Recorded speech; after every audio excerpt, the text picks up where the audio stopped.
Hello बच्चे party, welcome back to the yet another session. और आज की क्लास में हम आपका जो जर्नल एंट्रीज हमने पिछली क्लास में स्टार्ट किया था उसको कंटिन्यू करने वाले हैं।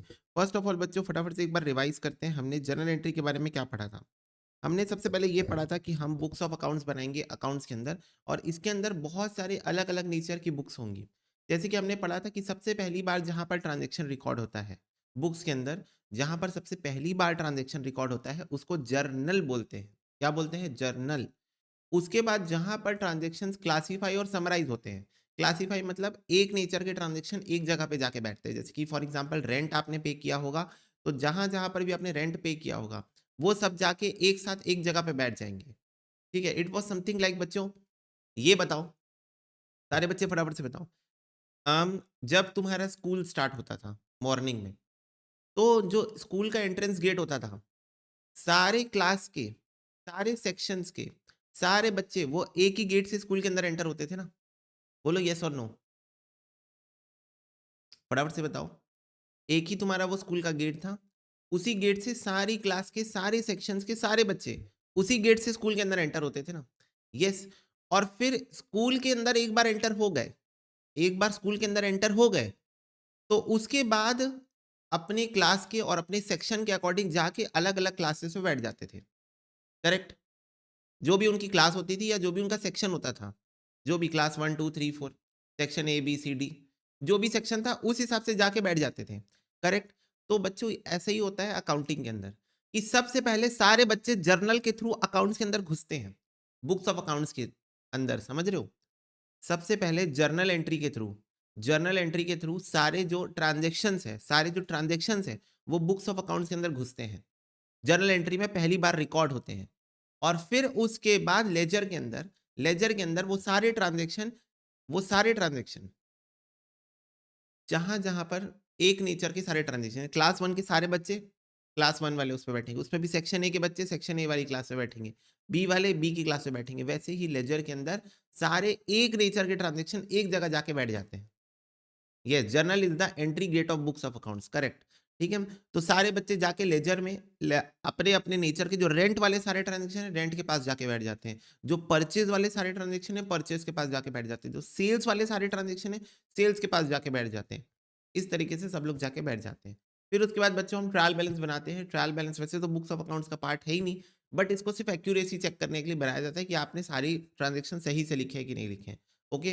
और फिर फाइनल अकाउंट्स बनाया जाता है बच्चों। फाइनल अकाउंट्स बनाया जाता है प्रॉफिट एंड लॉस निकालने के लिए, और आपकी उस दिन की एसेट और लायबिलिटीज पता लगाने के लिए कि बिजनेस के पास कितनी एसेट है और कितनी लायबिलिटी है, वो पता लगाने के लिए ये आखिरी स्टेप होता है। इसके बाद आपका बुक्स ऑफ अकाउंट्स क्लोज हो जाते हैं। ठीक है, इसी को बोलते हैं closure of books of accounts. ये दोनों अकाउंट बना के आप बुक्स ऑफ अकाउंट्स को क्लोज कर देते हो। ठीक है। ओके। फिर उसके बाद हमने देखा कि चलो जर्नल एंट्री में ट्रांजेक्शन कैसे रिकॉर्ड होते हैं, तो हमने कहा बेटा there is a language of accounting, debit and credit. ये वो वाला क्रेडिट नहीं है उधार वाला, ये लैंग्वेज वाला क्रेडिट है, कि अकाउंट्स की भाषा होती है जिसमें हम बोलते हैं डेबिट और क्रेडिट। डेबिट और क्रेडिट। ठीक है।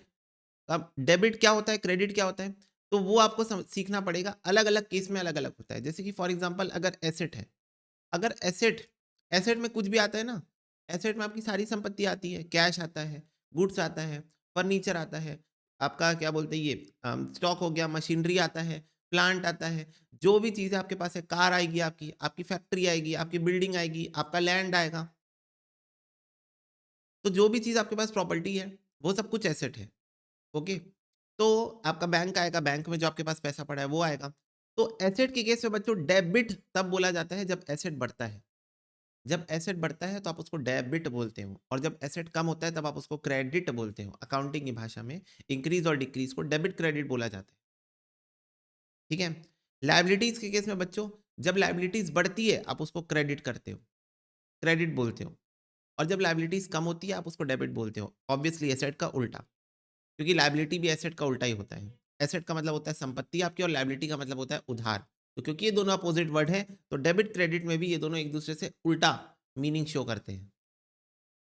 फिर उसके बाद इनकम और एक्सपेंस, अगेन इनकम और एक्सपेंस अपोजिट वर्ड है, तो डेबिट क्रेडिट में भी ये दोनों अपोजिट नेचर शो करेंगे। जब आपको इनकम होगी आप उसको क्रेडिट करते हो अकाउंट्स के अंदर।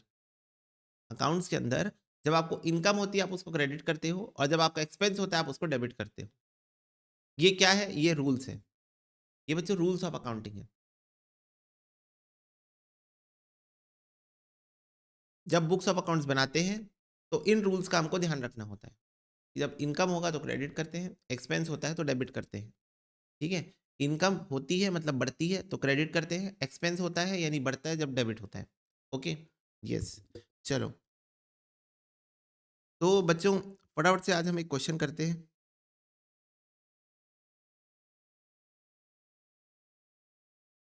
देखो 2019 मैंने आपको जर्नल का फॉर्मेट भी बताया था।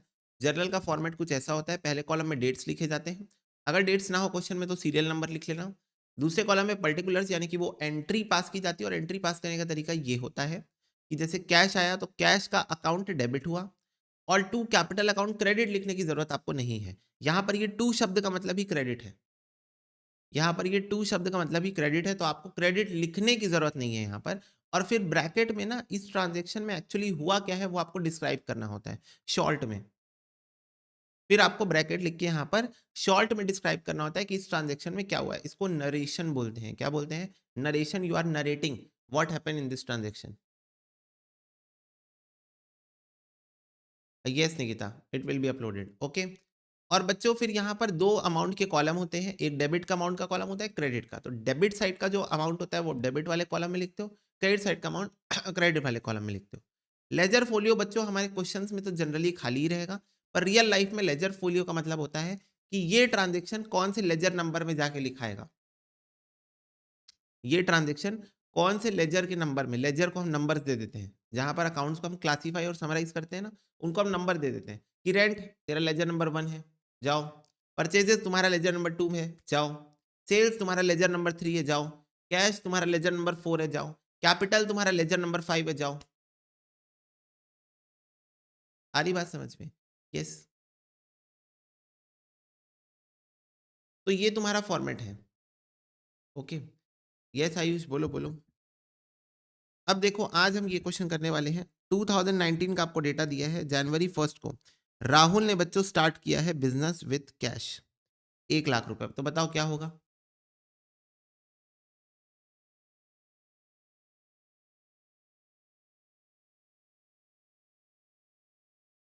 बोलो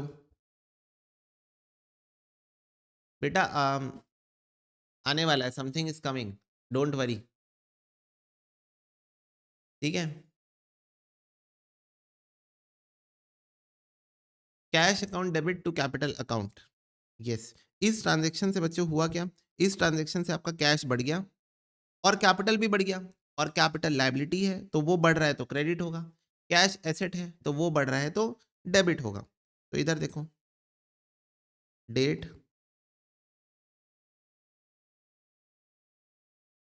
particulars, ledger folio, debit amount in rupees, credit amount in rupees. Date में बच्चों में लिख देता हूँ 2019, जनवरी 1 को ट्रांजेक्शन हुआ, cash account debit to capital account, being Rahul started business with cash. ठीक है, 1 लाख रुपीस।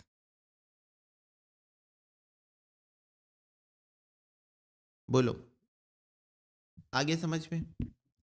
नेक्स्ट है देखो, जनवरी 2 को हमने बैंक अकाउंट में 60,000 रुपये जमा कर दिए। जनवरी 2 को, जनवरी 2 को हमने बैंक अकाउंट में 60,000 रुपये जमा कर दिए, तो बैंक अकाउंट डेबिट हो जाएगा क्योंकि बैंक का बैलेंस बढ़ा, और कैश अकाउंट क्रेडिट हो जाएगा क्योंकि कैश का बैलेंस कम हुआ।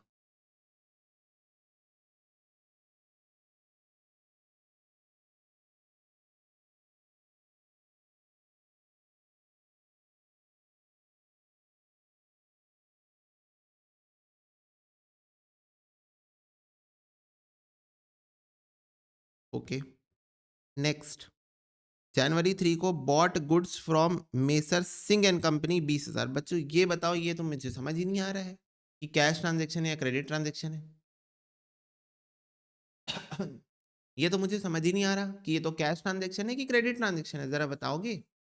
क्या तुम मेरी हेल्प करोगे बताने में?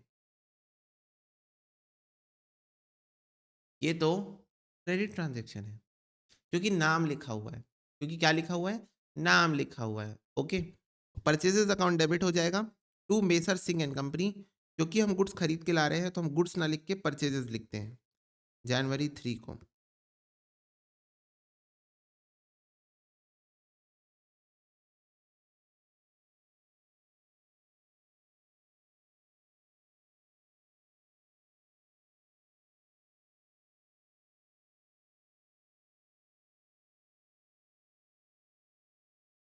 $20,000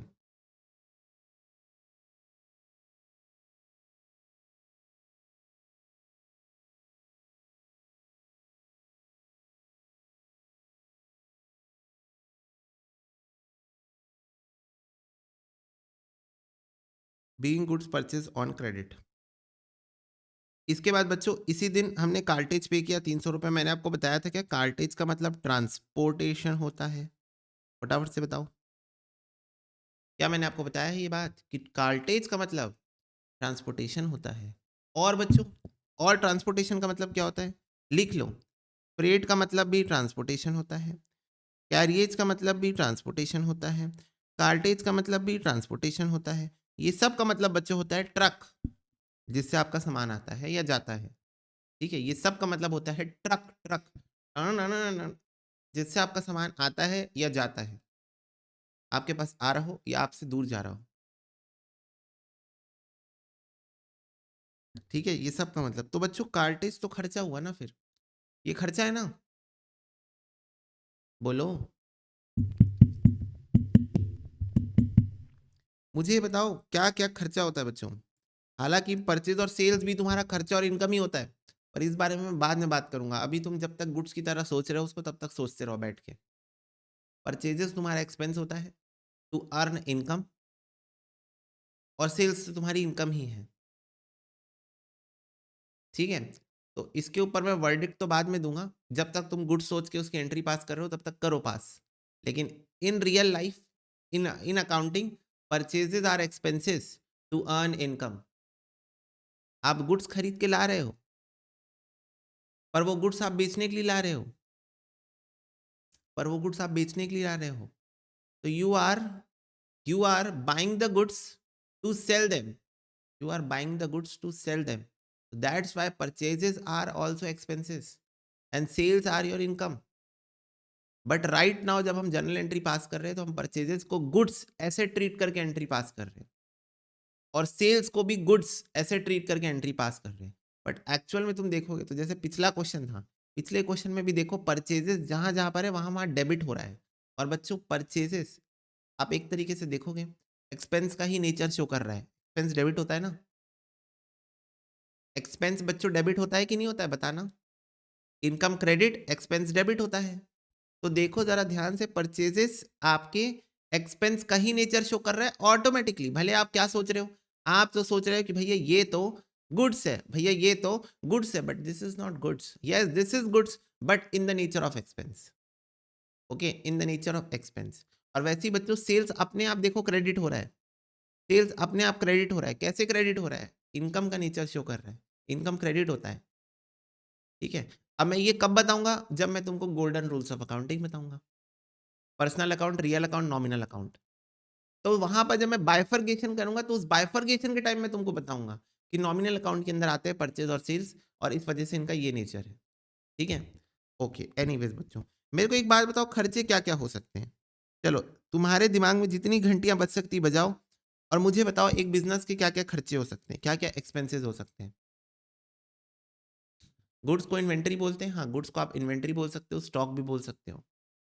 ठीक है, इन्वेंट्री बोल सकते हो, स्टॉक भी बोल सकते हो। ये बताओ क्या क्या खर्चे हो सकते हैं बच्चों बिजनेस में? Very very good, rent. Very very good, salary. Salary, wages, electricity, gas, water, stationery, telephone, wifi,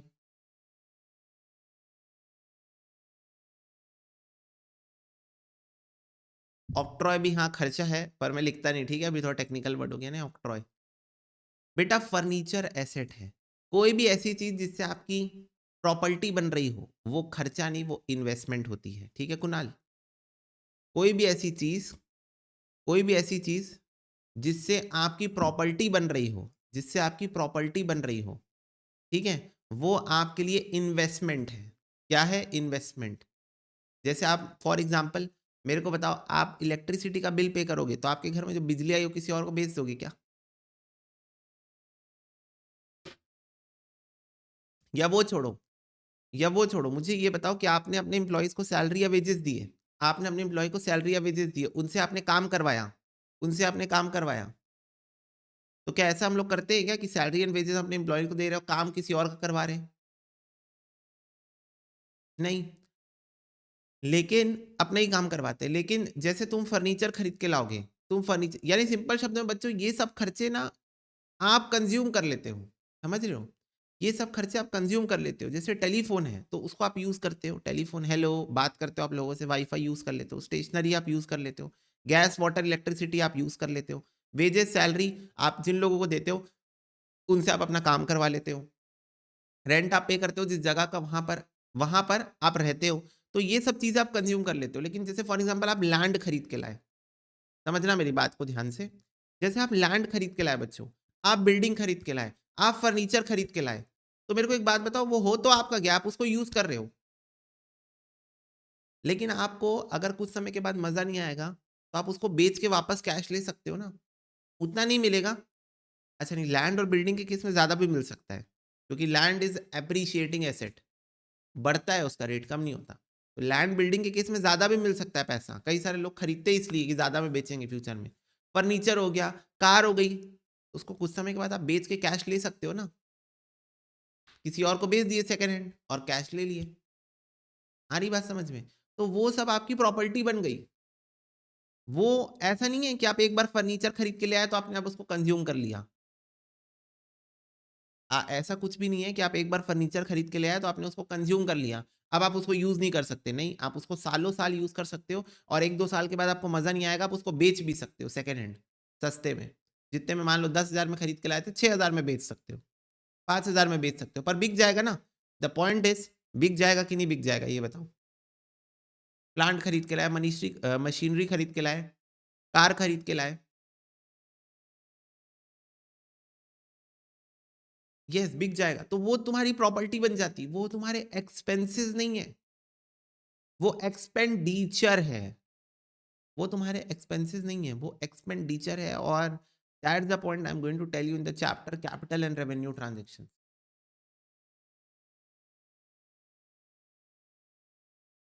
हम एक चैप्टर पढ़ेंगे capital and revenue transactions, exam में क्वेश्चन आता है, अच्छा खासा क्वेश्चन आता है, कई बार दो दो क्वेश्चन आता है। इंटर के एग्जाम में एक बार 7 मार्क्स का क्वेश्चन आ गया भाई इसके ऊपर, अनबिलीवेबल, अनबिलीवेबल, December 24 अटेम्प्ट में आया था, सोचो 7 मार्क्स पे बच्चों, how it is possible, but yes it is happening. Institute ने पूछा बस ये बता दो कि ये ट्रांजेक्शन कैपिटल नेचर है कि रेवेन्यू नेचर है। अच्छा पता कैसे चलता है? जिस ट्रांजेक्शन से आपकी प्रॉपर्टी बन रही है, संपत्ति बन रही है, वो कैपिटल नेचर का ट्रांजेक्शन है। और रेवेन्यू नेचर का ट्रांजेक्शन ऐसे खर्चे जो आप कंज्यूम कर लेते हो उसी साल, ऐसे खर्चे जो एक साल से ज्यादा नहीं चलेंगे, आप उसी साल उसको कंज्यूम कर लेते हो, समझ रहे हो? ऐसे खर्चे जिसको आप उसी साल कंज्यूम कर लेते हो, उसी साल। मेरे को एक बात बताओ, रेंट आप पे करोगे 1 महीने का, तो बस 1 महीने ही रह पाओगे ना, कि 2 साल रह पाओगे? बताओ, फटाफट से बताओ। आपने 1 महीने का रेंट पे किया, तो 1 महीने का रेंट पे करोगे तो एक ही महीने रह पाओगे कि 2 साल रह पाओगे? एक ही महीने रह पाओगे। तो आपने रेंट पे किया और एक ही महीने में कंज्यूम कर लिया, बोलो हाँ। आपने रेंट पे किया और एक ही महीने में उसको कंज्यूम कर लिया, हाँ एडवर्टीजमेंट भी होगा, यस। बच्चों आपने अपने एम्प्लॉय को सैलरी पे किया, तो अब वो एम्प्लॉय एक ही महीने काम करेगा या 2 साल काम करेगा तुम्हारे लिए सैलरी पे करने पर? सैलरी पे करने पर वो एम्प्लॉय तुम्हारे पास एक ही महीने काम करेगा या 2 साल काम करेगा? एक ही महीने काम करेगा। वैसी वेजेस, वैसी इलेक्ट्रिसिटी, तुम 1 महीने का बिजली बिल पटाते हो तो 1 महीने बिजली आती है घर में, 1 महीने का तुम बिजली बिल पटाते हो, 1 महीने की बिजली आती है घर में, ठीक है। गैस, वाटर, इलेक्ट्रिसिटी सबके लिए यही है। स्टेशनरी बच्चों, तुम स्टेशनरी खरीद के आओगे, बताओ ये पेन 2 साल चलेगी कि अभी 10 दिन में खत्म हो जाएगी? फटाफट से बताओ। मेरी तो एक पेन ऑन एन एवरेज 5 से 6 दिन में खत्म हो जाती है। एक पेन में इतना लिखता हूँ, इतना लिखता हूँ, इतना लिखता हूँ, ये पूरा देखो, ये पूरा डेक भरा रहता है मेरा पेजेस से, ठीक है। पूरा पेज का बंडल लेके आता हूँ, व्हाइट पेज में लिखता हूँ, इतना लिखता हूँ कि पूरी पेन खत्म हो जाती है। एवरेज लाइफ मेरे पेन की 1 हफ्ता मान लो, तो खत्म हो जाएगी। 2 साल तो नहीं चलने वाली है। ये टेलीफोन वाईफाई बच्चों, मेरे वाईफाई का रिचार्ज मैं हर महीने कराता हूँ, जहां तक मुझे पता है। मेरे फोन का रिचार्ज मैं हर 3 महीने में कराता हूँ, 3 महीने वाला पैकेज ले लेता हूँ मैं, 84 डेज वाला, हर 3 महीने में कराता हूँ। तो बच्चों ये कुछ ऐसे खर्चे हैं ना जो विद इन 1 ईयर मैं यूज कर ले रहा हूँ, खर्चा कर रहा हूँ लेकिन यूज कर ले रहा हूँ। बोलो हाँ। ये कुछ ऐसे खर्चे हुए ना जो मैं खर्च तो कर रहा हूँ, बट विद इन 1 ईयर, 1 साल के अंदर ही मैं इसको कंज्यूम भी कर ले रहा हूँ। 1 साल के अंदर अंदर मैं इसको कंज्यूम कर ले रहा हूँ, तो ये सब रेवेन्यू एक्सपेंडिचर होता है।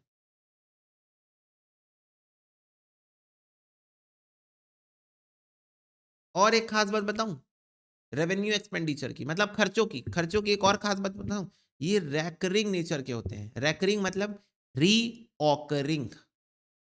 किस नेचर के होते हैं ये? रैकरिंग। रैकरिंग मतलब रीऑकरिंग। ये खर्चे बार बार होते हैं।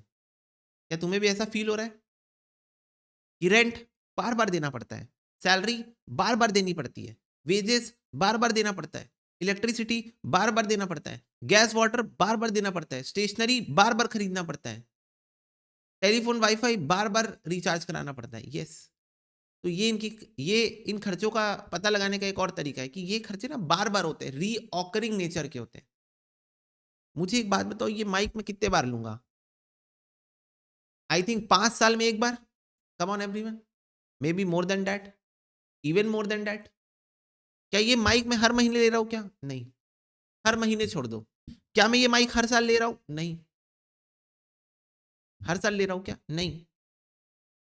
तो बच्चों ये रेवेन्यू एक्सपेंडिचर हुआ कि कैपिटल एक्सपेंडिचर हुआ? कैपिटल एक्सपेंडिचर का मतलब होता है ऐसा खर्चा जिससे आप अपनी प्रॉपर्टी बनाते हो, जो ऐसा खर्चा जो आप चीजों के ऊपर कर रहे हो जो 1 साल से ज्यादा चलेंगी, 1 साल से ज्यादा आपको बेनिफिट देंगी, 1 साल से ज्यादा आपके बिजनेस में काम करेगी। ऐसी चीजें जो 1 साल से ज्यादा आपके बिजनेस में काम करेगी, आपके बुक्स ऑफ अकाउंट्स में एसेट बन के बैठेगी। एसेट बन के बैठेगी। कौन सा एसेट? फिक्स एसेट्स, जो 1 साल से ज्यादा आपके पास रहेगा, जो 1 साल से ज्यादा आपके पास रहेगा, फिक्स एसेट। ये बताओ क्या मैं फोन रोज खरीदता हूं क्या? फटाफट से बताओ, क्या मैं रोज चले जाता हूं हर महीने फोन लेके आता हूं क्या नया? बोलो। क्या मैं हर महीने नया फोन लेके आता हूं? नहीं। क्या मैं हर महीने नया आईपैड लेके आता हूं? नहीं। क्या मैं हर महीने नया लैपटॉप लेके आता हूं? नहीं। क्या मैं हर महीने नया कैमरा लेके आता हूं? नहीं। और ये बच्चों में एक बार ले लिया तो सालों साल चलता है ना? Come on tell me. मैंने ये चीजें एक बार ले ली तो सालों साल चलेगी ना, 3 साल, 4 साल, 5 साल, 6 साल, है ना? यस। तो वो सब क्या है? Capital expenditure. कैपिटल एक्सपेंडिचर मतलब है खर्चा, वो भी खर्चा है, पर उससे मेरी प्रॉपर्टी बन गई, मेरी इन्वेस्टमेंट है। वो क्या है? इन्वेस्टमेंट है। माइक खरीदा हूं, ये मेरी इन्वेस्टमेंट है। क्या है? इन्वेस्टमेंट। फोन खरीदा हूं, ये मेरी इन्वेस्टमेंट है। IPad is my investment, laptop is my investment, camera is my investment.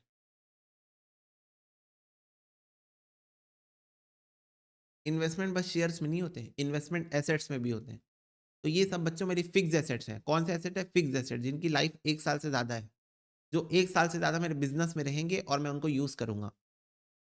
1 साल से ज्यादा मेरे बिजनेस में रहेंगे और मैं उनको यूज करूंगा। तो ये सब मेरी क्या हो गई? इन्वेस्टमेंट्स हो गई। आ रही बात समझ में?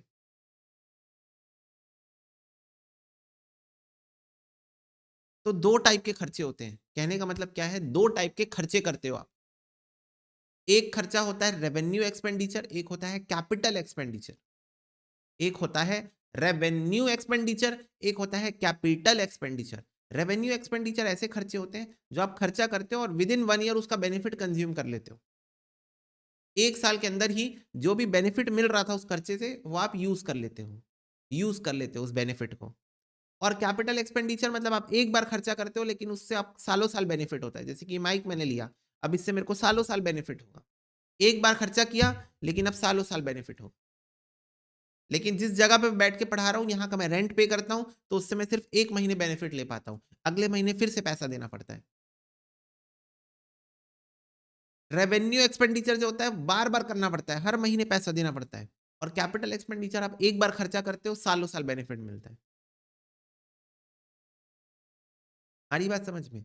तो बच्चों ये होते हैं खर्चे, दिस इज़ एक्सपेंस, और भी बहुत सारे हो सकते हैं। दीज़ आर फ्यू एग्जांपल्स, और भी हो सकते हैं, कार्टेज, कैरिएज, फ्रेट, ऑक्ट्रॉय, कुछ बच्चे बोल रहे थे, कुछ बच्चे डॉक चार्जेस बोल रहे थे।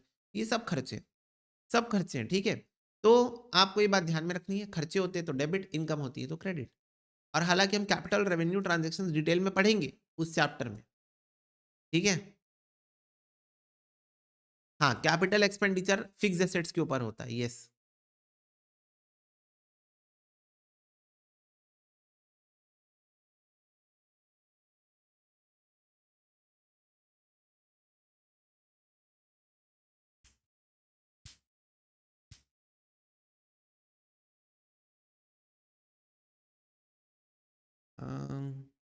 ऐसे नहीं होते, सारे एक्सपेंडिचर होते हैं।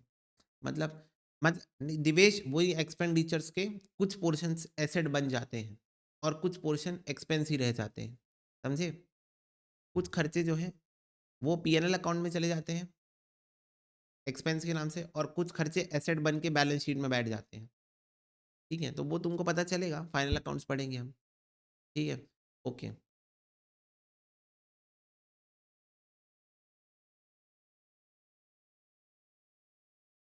ओके, यस, चलो इधर देखो। नेक्स्ट है जनवरी 4 को परचेज फर्नीचर। मैं ये कह रहा हूँ ये सब चीज़ें हम डिटेल में पढ़ेंगे, ठीक है? ये सब चीज़ें भी बहुत डिटेल में, इनके ऊपर सबके ऊपर डेडिकेटेड चैप्टर्स हैं। इन सब के ऊपर डेडिकेटेड चैप्टर्स हैं। Okay, yes. तो टेंशन मत लो, मैं बस बता रहा था तुमको कि जो खर्चे होते हैं ना, एक आपको उसकी भी कैटेगराइजेशन करनी पड़ेगी। कुछ खर्चे एसेट बन जाते हैं, कुछ खर्चे खर्चे ही रह जाते हैं, समझ रहे हो? कुछ खर्चे एसेट बन जाते हैं, आपकी प्रॉपर्टी बन जाते हैं, और कुछ खर्चे खर्चे ही रह जाते हैं, एक्सपेंस ही बन के रह जाते हैं, समझ रहे हो? ओके, नेक्स्ट है बच्चों, पेड कार्टेज हो गया है क्या? नहीं हुआ है, 3 तारीख को। ये तो खर्चा है, तो एक्सपेंस डेबिट होता है, पैसा चला गया तो to cash account. How much? 300 rupees.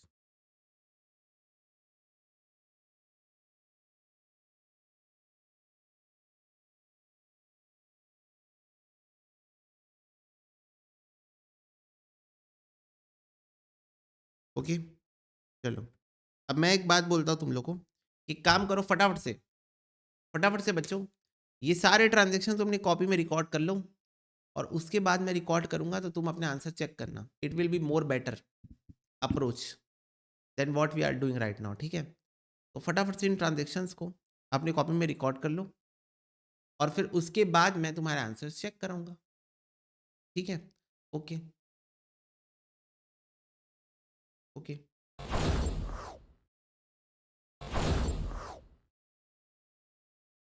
Okay, चलो देखो, नेक्स्ट ट्रांजेक्शन क्या था? परचेज फर्नीचर ऑफ 2000 रुपीज, 4 तारीख को। तो क्या बच्चों आपने ऐसे ही लिखा है जनवरी 4 को आपने फर्नीचर खरीदा, फर्नीचर एक एसेट है, वो तुम्हारे पास आया तो फर्नीचर को डेबिट किया आपने, बोलो क्या आपने फर्नीचर को डेबिट किया? भैया फर्नीचर को डेबिट करना है, हाँ बेटा फर्नीचर एक एसेट है, वो तुम्हारे पास आया, तुम डेबिट कर दोगे। बच्चों फिक्स एसेट्स को उनके नाम से बुलाते हैं, ठीक है? जितने भी तुम्हारे फिक्स एसेट्स होते हैं ना, फिक्स एसेट कौन से एसेट होते हैं? जो 1 साल से ज्यादा आपके पास होने वाले होते हैं, वो एसेट जो 1 साल से ज्यादा आप अपने पास रखने वाले होते हैं और यूज करने वाले होते हैं, जैसे कि furniture, plant, machinery, car, laptop, phone, building, land, ये सब होते हैं फिक्स एसेट, इनको इनके नाम से बुलाया जाता है। तो जैसे फर्नीचर तुम्हारा एसेट है तो फर्नीचर अकाउंट डेबिट, ठीक है? कैसे खरीदा है आपने फर्नीचर? बस परचेज फर्नीचर लिखा है तो कैश में खरीदा होगा, to cash account.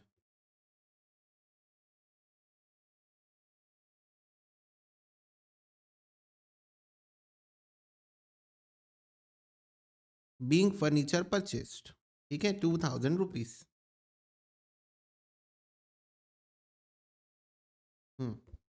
Next, again जनवरी 4 को ही, place an order for HP printer 15,000 रुपए, अमाउंट एडवांस 5,000 रुपए। तो बच्चों हमने एक HP प्रिंटर खरीदने के लिए ऑर्डर प्लेस कर दिया है, 15,000 रुपए का वो है, और 5,000 रुपए का हमने एडवांस पे किया है। तो I want to ask you कि यहाँ पर ट्रांजेक्शन क्या है। अच्छा, एंट्री क्या पास होगी ये बताओ, फटाफट से बताओ, एंट्री क्या पास होगी।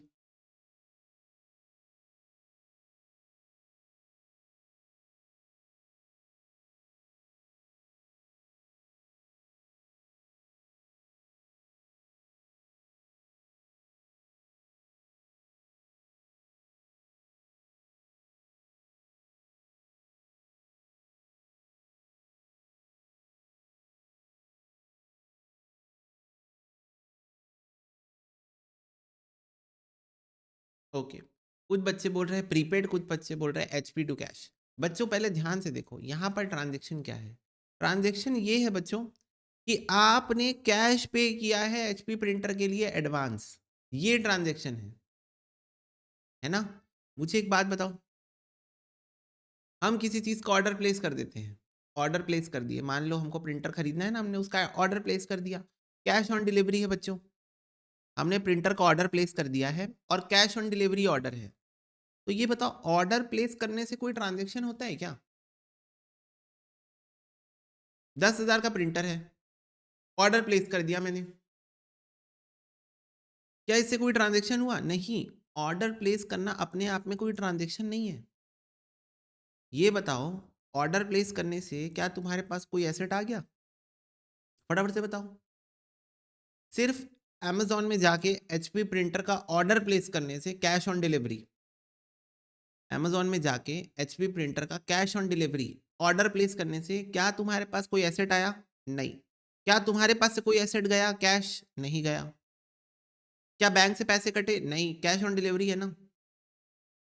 तो बच्चों ये तो कोई ट्रांजेक्शन ही नहीं होता ना, ऑर्डर प्लेस करना is not a transaction at all. क्योंकि कोई भी चीज आपकी, ना आपके पास कुछ आ रहा है ऑर्डर प्लेस करने से, ना आपके पास से कुछ जा रहा है।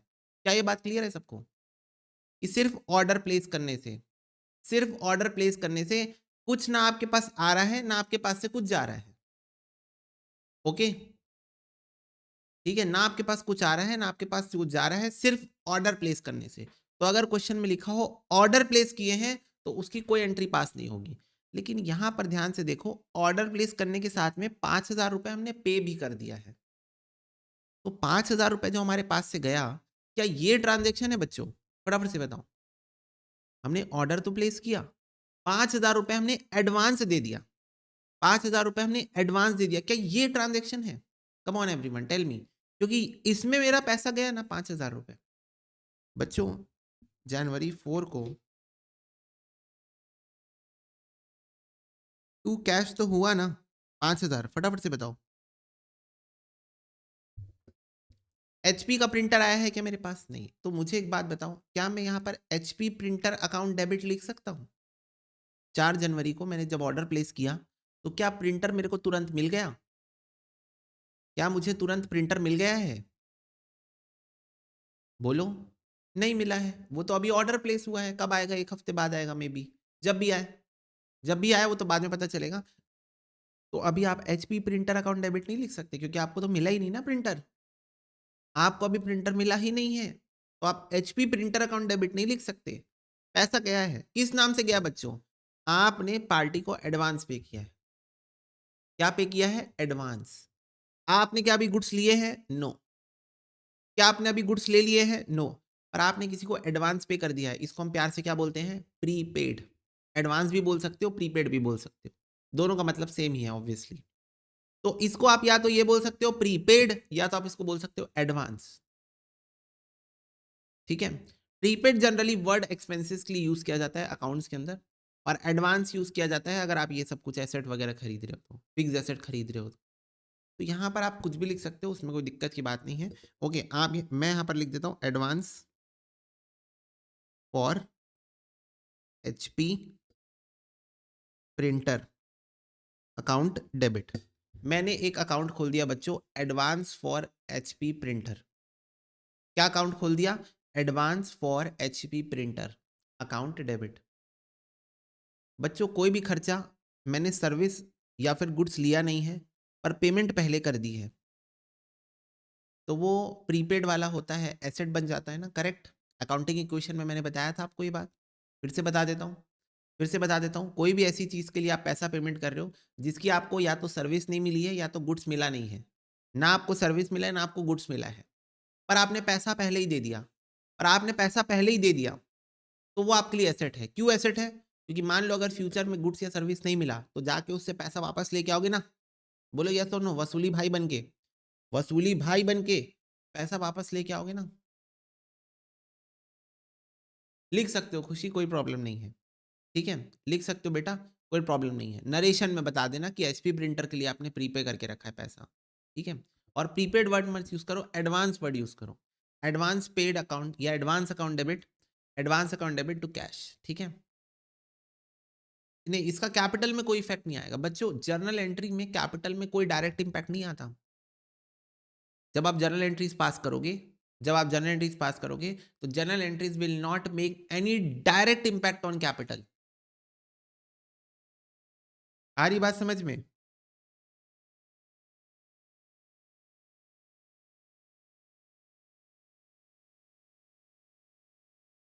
बोलो, आ रही है ये बात समझ में सबको? जर्नल एंट्री कभी भी कैपिटल अकाउंट में, जैसे जैसे हम लोग वहां पर अकाउंटिंग इक्वेशन में कर रहे थे ना, परचेज हो रहा था, सेल सेल हो रहा था, तो कैपिटल में ही प्लस माइनस कर रहे थे ना, प्रॉफिट हो रहा था प्लस कर रहे थे, लॉस हो रहा तो माइनस कर रहे थे। जर्नल एंट्री में ऐसा नहीं होगा, journal entry is proper accounting.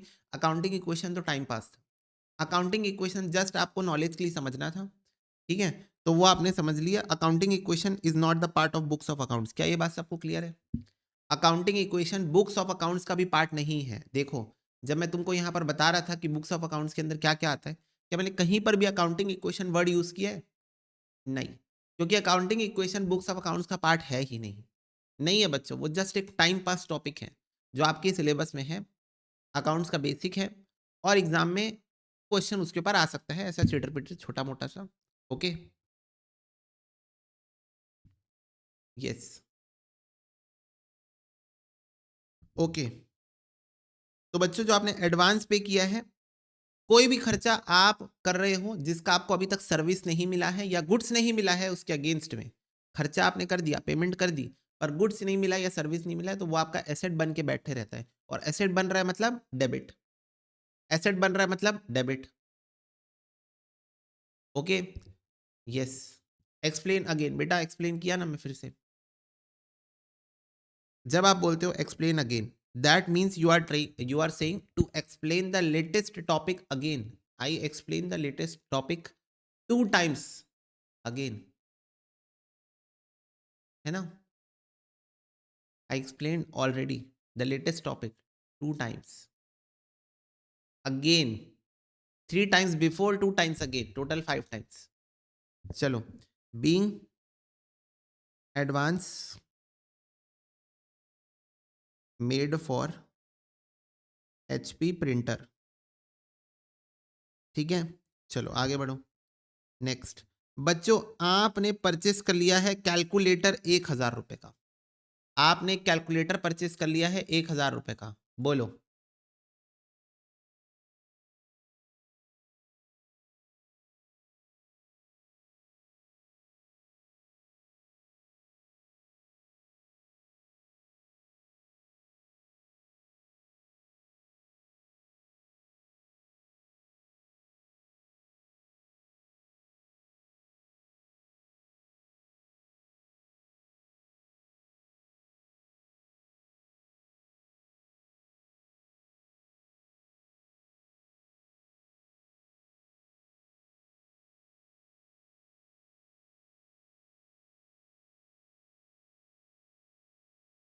Calculator account debit to cash, yes, calculator account debit to cash कर सकते हो, पर बच्चों यहां पर ना आप एक जजमेंट ले सकते हो। 1,000 रुपए का आइटम है, हालांकि 1,000 रुपए इसके बिजनेस के लिए तो महंगा ही है, 2,000 का तो फर्नीचर ही खरीद के लाए, ठीक है। Calculator account debit to cash, आप चाहो तो आप इसको स्टेशनरी में डाल के खर्चों की तरह भी दिखा सकते हो, चाहते तो इसको स्टेशनरी में डाल के खर्चों की तरह भी दिखा सकते थे, बट ठीक है। कैलकुलेटर अकाउंट डेबिट,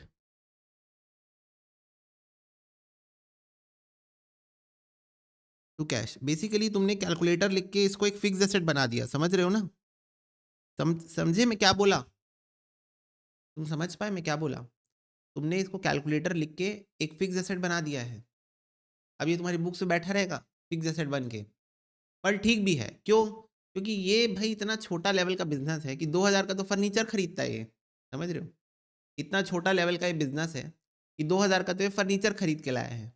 तो इसीलिए चलो कैलकुलेटर, आप कैलकुलेटर की तरह रिकॉर्ड कर लो। एनीवेज मैं ये कह रहा हूँ कि अगर लाखों रुपए का बिजनेस, जैसे फॉर एग्जांपल तुमको क्या लगता है मेरे लाखों रुपए के बिजनेस में, मेरे लाखों रुपए के बिजनेस में ये 500 रुपए का कैलकुलेटर मैं एसेट की तरह दिखाया हूँ फिक्स एसेट की तरह, या इसको मैंने एक्सपेंस की तरह दिखा के उसी साल कंज्यूम दिखा दिया होगा? बोलो। परचेजेस थोड़ी होगा बेटा, purchases word is used for goods only, ठीक है खुशी? Purchases words is only used for goods. Purchases words का कॉपीराइट है गुड्स के पास, ठीक है? सिर्फ गुड्स की तरह यूज हो सकता है, ओके? तो बच्चों ये कैलकुलेटर तो मैंने एक्सपेंस बना के सेम ईयर में राइट ऑफ कर दिया था। इसको ये मेरी बैलेंस शीट में नहीं दिखेगा तुमको। बैलेंस शीट में क्या दिखता है? Property, assets. ये मेरा एसेट की तरह नहीं दिखेगा तुमको, फिक्स एसेट की तरह, क्योंकि मैंने तो उसको सेम ईयर में 500 रुपए का खर्चा दिखा के गायब कर दिया था, एक्सपेंसेस सेम ईयर कंज्यूम दिखा दिया था। तो समझ रहे हो? क्योंकि लाखों का बिजनेस है तो 500 रुपए इररेलेवेंट है, इममटेरियल है, छोटा सा अमाउंट है, छोटा सा अमाउंट है। तो वो थोड़ा सा प्रोफेशनल जजमेंट वाली बात है। जैसे कि उसके अगेंस्ट में मेरे पास ये हार्ड ड्राइव है, हार्ड ड्राइव बहुत महंगी है, 12,000 रुपए की है। तो क्या लगता है 12,000 रुपए में एक्सपेंस की तरह दिखाया हूं, या इसको मैंने फिक्स एसेट दिखाया होगा? Come on everyone tell me, 12,000 की हार्ड ड्राइव को मैंने फिक्स एसेट दिखाया होगा या एक्सपेंस दिखाया होगा? है खर्चा। पहले एक बात को समझो, ये सब खर्चा ही है, ये सब खर्चा ही है। You have to identify whether it is a revenue expenditure और a capital expenditure. Revenue expenditure मतलब खर्च हो गया, कैपिटल एक्सपेंडिचर मतलब फिक्स एसेट बन गया। फिक्स एसेट दिखाया होगा, यस फिक्स एसेट दिखाया हूं, correct, you are right, correct. ये बताओ, ये मोबाइल रखने वाला स्टैंड, ये मोबाइल रखने वाला स्टैंड बच्चों, मैंने इसको खरीदा था 100 रुपए में, 100 रुपए में इसको मैं खरीदा था। मुझे एक बात बताओ, क्या लगता है इसको मैं, अब ये सालों साल चलेगा ना, ये सालों साल चलेगा। 6 महीने ऑलरेडी हो गए हैं, 6-8 महीने, और अब ये और सालों साल चलेगा। भाई लोहे का ये क्या ही खराब होगा, ये लोहे का है, इसमें क्या ही खराब होगा, जंग लगेगा, ऑयल पेंट लगा हुआ है इसके ऊपर। ये बताओ, इसको मैंने फिक्स एसेट दिखाया होगा या 100 रुपए का आइटम था, एक्सपेंस दिखा के नक्की कर दिया होगा? चलो निकलो, 100 रुपए का आइटम फिक्स एसेट दिखाऊंगा? मेरी लाखों रुपए की बैलेंस शीट में ये 100 रुपए का फिक्स एसेट अच्छा दिखेगा? बताओ। हालांकि है ये फिक्स एसेट बच्चों, 1 साल से ज्यादा चलेगा ये, मैं मना नहीं कर रहा हूँ कि 1 साल से ज्यादा नहीं चलेगा, बस ये पूछ रहा हूँ 100 रुपए का अमाउंट यार, 100 रुपए का अमाउंट फिक्स एसेट में जाने लायक है? वो भी तब जब लाखों की बैलेंस शीट है आपकी। बोलो, जब आपकी बैलेंस शीट लाखों में है। 25,000 रुपए का माइक दिख रहा है आपकी बैलेंस शीट में, 1.5 लाख रुपए का लैपटॉप दिख रहा है आपकी बैलेंस शीट में, 80-90 हजार रुपए का आईपैड दिख रहा है जब आपकी बैलेंस शीट में, 20,000 रुपए का जब आपके इसमें कैमरा दिख रहा है, 1.5 लाख रुपए का जब डीएसएलआर दिख रहा है, तो ये 100 रुपए का आइटम बैलेंस शीट में दिखना चाहिए क्या? ये पूछ रहा हूं मैं बस। आई am trying to say, I am trying to make you comfortable with that thought कि कंपैरेटिव एनालिसिस चल रही है यहाँ पर। एक 100 रुपए का आइटम फिक्स एसेट का नेचर शो कर रहा होगा, पर आने योग्य नहीं है। इसको नक्की करो यार, राइट ऑफ करो इसको, इसको राइट ऑफ करो। आ रही बात समझ में? ये साइकोलॉजी वाली बात है, ह्यूमन साइकोलॉजी। तुमको पता है, एक पर्सन जब 10-15 हजार रुपए का फोन लेने जाता है, तो फोन लेने के बाद पहला काम क्या करता है? बैक कवर और स्क्रीन गार्ड, करेक्ट? कोई भी व्यक्ति हो, कोई भी व्यक्ति जब वो फोन खरीदता है, पहला काम है बैक कवर और स्क्रीन गार्ड लगवाना, ठीक है? बैक कवर लगवाना, स्क्रीन गार्ड लगवाना। तो जब कोई व्यक्ति 10-15 या 20 हजार का फोन लेता है, और अगर उसको दुकान वाला 1,000 रुपए का, 2,000 रुपए का बैक कवर लेने बोलेगा, तो वो नहीं परचेस करेगा, करेक्ट? जो इंसान फोन ही 10-15-20 हजार का लिया है, वो 1,000 रुपए का बैक कवर नहीं लेगा। क्यों नहीं लेगा?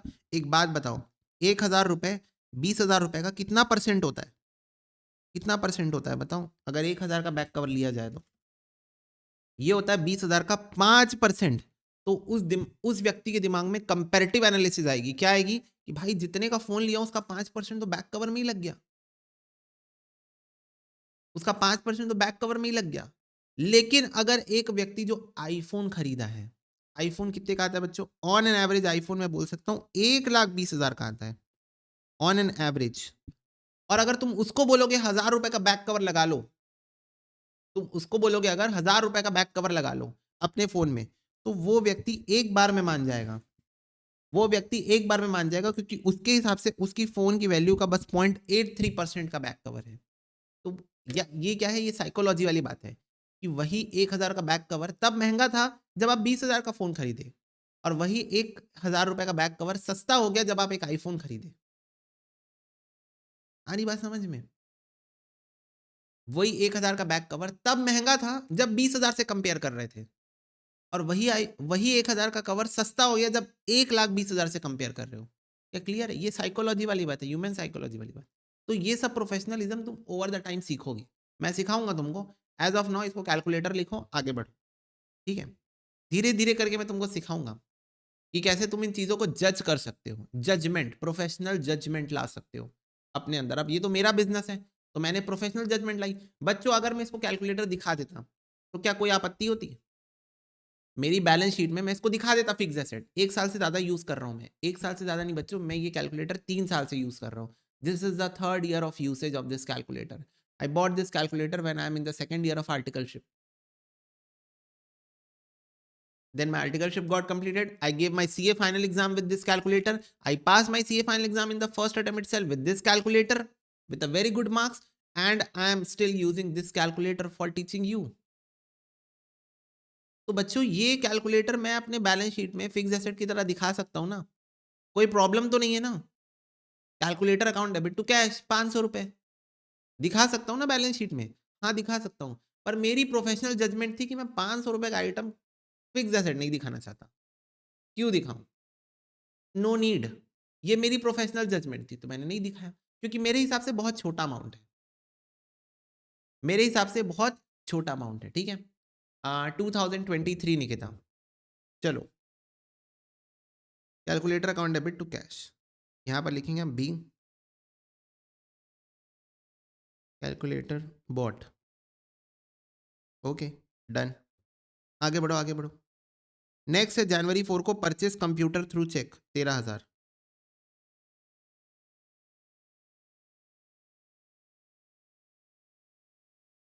कंप्यूटर मेरा एसेट है, कंप्यूटर आया तो डेबिट, और बच्चों चेक से पेमेंट गई मतलब बैंक से पेमेंट गई। चेक से पैसा देने का मतलब, चेक से पैसा देने का मतलब बैंक से पैसा देना। तो computer account debit to bank 13,000 रुपए बच्चों कंप्यूटर में लगा दिए मैंने। आज के जमाने में कंप्यूटर कौन खरीदता है भैया? गेमिंग वाले खरीदते हैं। ये बात तो सही बोली तुमने, बिंग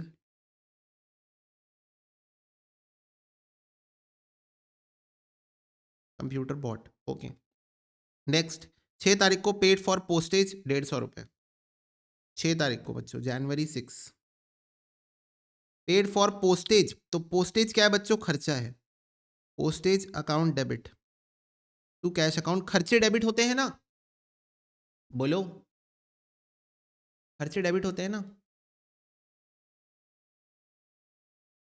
यस। तो खर्चा डेबिट, खर्चा डेबिट टू कैश एसेट कम हुआ, टू कैश एसेट कम हुआ 150 रुपीज, 150 रुपीज।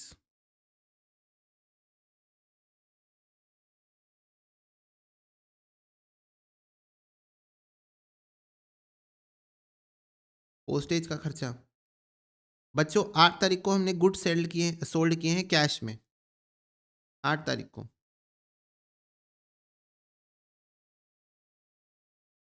तो कैश में गुड सेल्ड किए यानी कि कैश आया मेरे पास, तो कैश अकाउंट डेबिट, और गुड्स गए, बिक के गए, तो उसको हम बोलते हैं सेल्स। बच्चों परचेस और सेल्स ये दो वर्ड गुड्स ने कॉपीराइट करा के रखे, खरीद के रखे हुए हैं। परचेज और सेल्स वर्ड सिर्फ और सिर्फ और सिर्फ गुड्स के लिए यूज होगा। क्या ये बात सबको क्लियर है? परचेज कब यूज होगा? जब गुड्स आ रहे होंगे, आइए आपका इंतजार था, और और सेल्स वर्ड तब यूज होगा जब गुड्स जा रहे होंगे। ओ मैं तो छोड़ चली बाबुल का देश, पिया का घर प्यारा लगे। तो जब गुड्स जा रहे होंगे सेल्स वर्ड यूज होगा, जब गुड्स आ रहे होंगे परचेस वर्ड यूज होगा। क्या ये बात सबको क्लियर है? यस। और ये वर्ड सिर्फ गुड्स के लिए यूज होगा, सिर्फ स्टॉक के लिए, सिर्फ स्टॉक के लिए ही ये वर्ड यूज हो सकता है। क्लियर है? ओके। कोई अभी पूछ रहा था तो इसीलिए मैं उस बात पे ज्यादा भार नहीं डाल पाया था, तो अब डाल रहा हूं। सोल्ड गुड्स फॉर कैश 4000, तो पैसा आया, गुड्स गए।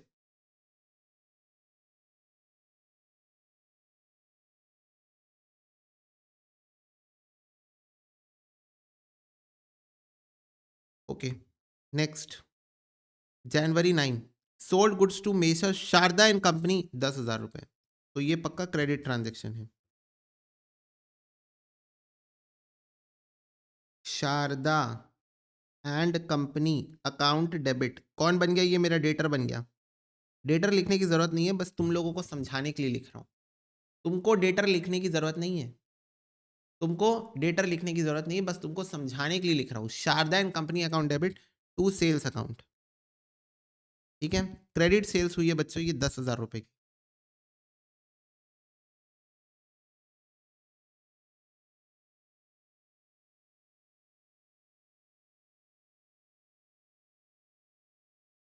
Being good sold on credit, clear है?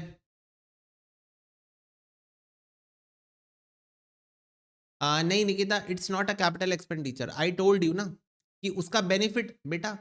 निकिता, क्या आप उसका बेनिफिट पूरे जीवन भर लेने वाले हो?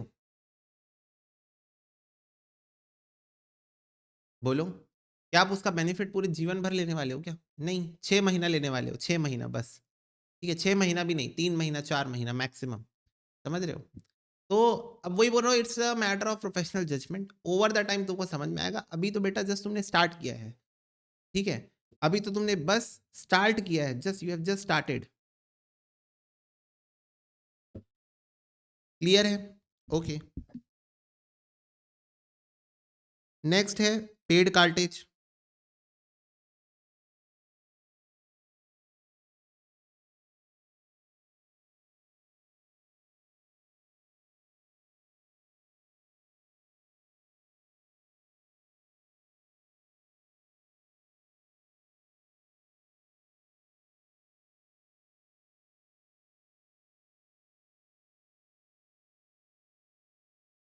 Pink cartage paid 200।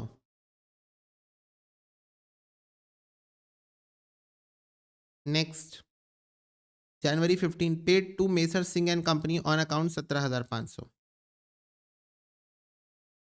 तो बच्चों,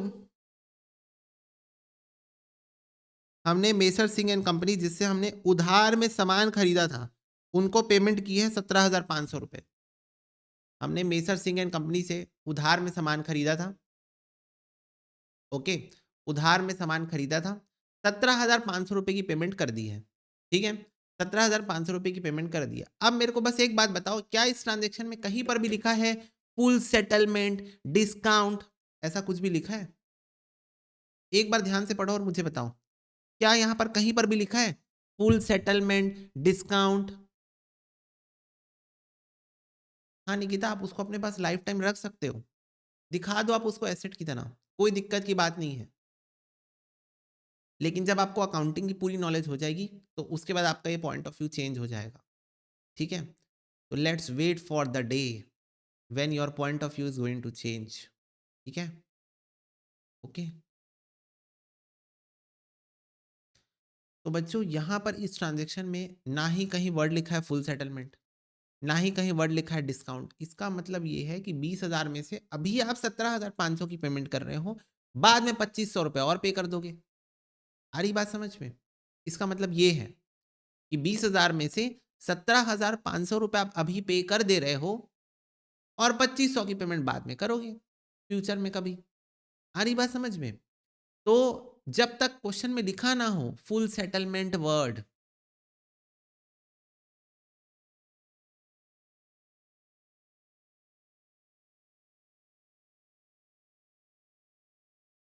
जब तक जब तक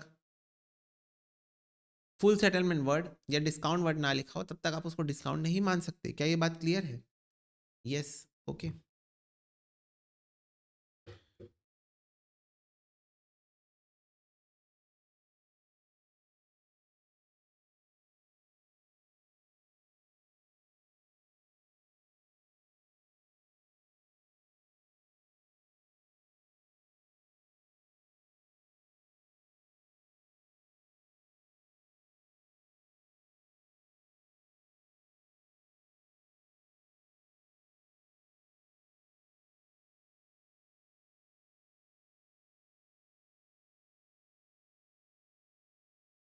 बच्चों सिंह एंड कंपनी हमारा क्रेडिटर था, सिंह एंड कंपनी हमारा क्रेडिटर था। आप देख लो इस ट्रांजेक्शन में हमने सिंह एंड कंपनी को क्रेडिटर बनाया था।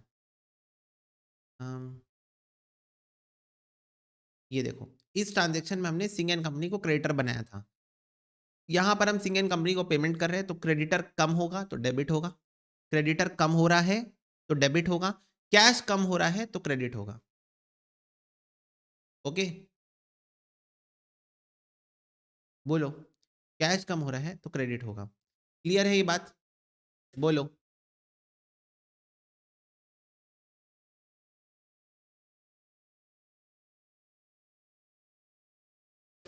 नेक्स्ट 25 जनवरी को sold goods to Messrs Ray and company 5,600।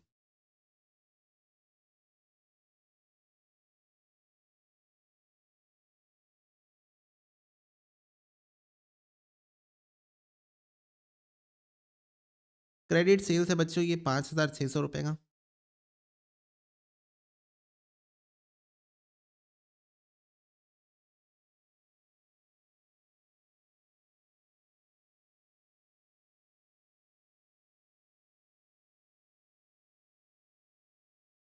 Next January 27 receive cheque from Messrs Sharda and company in full settlement of amount due from them. Nishita, Nishtha, sorry, निष्ठा। अब आएगा ना डिस्काउंट? बोलो। क्योंकि क्वेश्चन ने कहा फुल सेटलमेंट, क्वेश्चन ने कहा फुल सेटलमेंट। ठीक है, तो अब आएगा डिस्काउंट 9,750 रुपए। तो एक बार पहले चेक करना पड़ेगा कि मेसर शारदा एंड कंपनी के साथ ट्रांजेक्शन ये देखो यहां पर हुआ था। 10,000 रुपए के गुड्स बेचे गए थे, उन्होंने 9,750 दे दिया। फुल सेटलमेंट मतलब अरे अरे रखो रखो रखो, अरे नक्की करो, अरे चलो कोई बात नहीं, चलो ठीक है इतना रखो कोई बात नहीं। समझ रहे हो? Yes, okay. तो इसकी क्या एंट्री होगी बच्चों? पैसा मिला, पैसा मिला। कैसे मिला? रिसीव चेक, चेक मतलब बैंक अकाउंट में पैसा मिला। ठीक है, बैंक अकाउंट में पैसा मिला January 27। तो बैंक अकाउंट में पैसा मिला, bank account debit, discount account debit to Messrs Sharda and company. तो मेसर शारदा एंड कंपनी से बच्चों 10,000 रुपए के बदले 9,750 रुपए मिला, यानी 250 रुपए का हमने उनको डिस्काउंट दे दिया। बोलो यस और नो, बोलो यस और नो। यस। अब बात करते हैं बैंक। बैंक अकाउंट तुम्हारा एसेट है, पैसा आ रहा है यानी बैंक बढ़ रहा है तो डेबिट हुआ। आपने शारदा एंड कंपनी को डिस्काउंट दिया, आपने शारदा एंड कंपनी को डिस्काउंट दिया तो ये आपके लिए खर्चा है। खर्चा बोल लो, लॉस बोल लो, जो बोलना है बोल लो। पर क्योंकि दोनों केस में डेबिट ही होता है ये खर्चा, आपके बिजनेस के लिए एक्सपेंस है। ठीक है, ये एक्सपेंस है डिस्काउंट। तो डिस्काउंट अकाउंट डेबिट होगा क्योंकि ये एक्सपेंस है, एक्सपेंस डेबिट होते हैं। To Messrs Sharda and company, ये आपका डेटर था, ये आपका डेटर बना हुआ था। मेसर शारदा एंड कंपनी, आपने जब सेल्स किया था तो आपने इसको डेबिट किया था। ये देखो शारदा एंड कंपनी को आपने डेबिट किया था, डेटर बनाया था। तो अब आपको डेटर से पैसा मिल गया तो डेटर का बैलेंस कम हो गया। ठीक है, 250 कैसे आया बेटा कुणाल? 10,000 माइनस 9,750। ठीक है कुणाल, 10,000 रुपये मिलना था ना शारदा एंड कंपनी से, 9,750 रुपये मिला, यानी कि 250 रुपये का डिस्काउंट है। हाँ, डिस्काउंट अलाउड भी लिख सकते हैं। यस रायनो, क्लियर है कुणाल? ओके। नेक्स्ट है बच्चों जनवरी 31 को पेड फॉर इलेक्ट्रिसिटी चार्जेस 1000 रुपए। जनवरी 31 को पेड फॉर सैलरी 1500 रुपए। जनवरी 31 को paid rent for building by cheque, half of the building is use by proprietor for residential use. और जनवरी 31 को due for private use. Okay, तो सबसे पहले जनवरी 31 paid for electricity charges.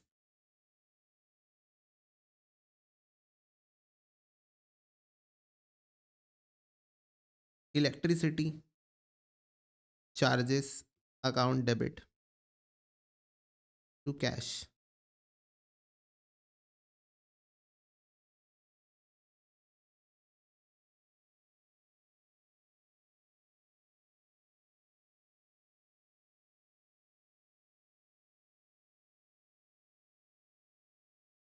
Salary account debit to cash.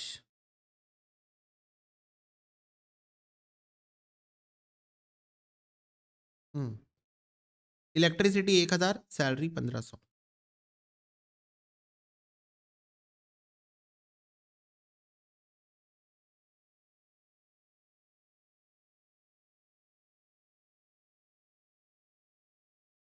इसके बाद है बच्चों, अच्छा इलेक्ट्रिसिटी और सैलरी दोनों आपके एक्सपेंसेस हैं, खर्चे हैं। तो खर्चे क्या होते हैं? डेबिट होते हैं। खर्चे क्या होते हैं? डेबिट होते हैं। एक्सपेंसेस डेबिट होते हैं। और बच्चों दोनों केस में कैश जा रहा है, कैश आपका एसेट है, कम हो रहा है तो क्रेडिट हो गया, क्रेडिट हो गया। इसके बाद जरा ध्यान से देखो, आपने रेंट पे किया है बिल्डिंग का चेक से, यानी कि बैंक से पैसा गया है, यानी कि बैंक से पैसा गया है। ओके, अब बच्चों ये जो बिल्डिंग है ये आधी प्रोप्राइटर अपने पर्सनल यूज के लिए ले रहा था। ये जो बिल्डिंग थी जिसका हमने 5000 रुपए रेंट पे किया है, इसको प्रोप्राइटर अपने पर्सनल यूज के लिए यूज कर रहा था, आधा आधा। तो ये बताओ, क्या मैं बोल सकता हूं 5000 के रेंट में से आधा रेंट आपका रेंट है? किसका? बिजनेस का, बिजनेस के यूज का। और आधा प्रोप्राइटर अपने पर्सनल यूज के लिए यूज कर रहा है, बेसिकली ड्राइंग्स है। सारे बच्चे बताओ, बिल्ड अगर प्रोप्राइटर यानी कि ओनर, ओनर अपने पर्सनल यूज के लिए, अब बेटा डिस्काउंट रिसीव नहीं था, डिस्काउंट अलाउड था वो, ठीक है निकिता, डिस्काउंट अलाउड था, आपने अपने कस्टमर को डिस्काउंट दिया तो वो डिस्काउंट अलाउड होता है। अगर आपके क्रेडिटर ने आपको डिस्काउंट दे दिया तो वो डिस्काउंट रिसीव्ड होता है। एनीवेज, 5000 रुपए का बच्चों आपने रेंट पे किया, इसमें से आधा बिल्डिंग आप बिजनेस में यूज कर रहे हो, आधा बिल्डिंग आप अपने पर्सनल यूज के लिए ले रहे हो, ठीक है। ओके, आधा बिल्डिंग आप अपने पर्सनल यूज के लिए यूज कर रहे हो, ठीक है। तो क्योंकि आप अपने पर्सनल यूज के लिए यूज कर रहे हो तो that is a drawing, that is a drawing. क्या ये बात क्लियर है? Yes, okay. तो देखो जनवरी 31,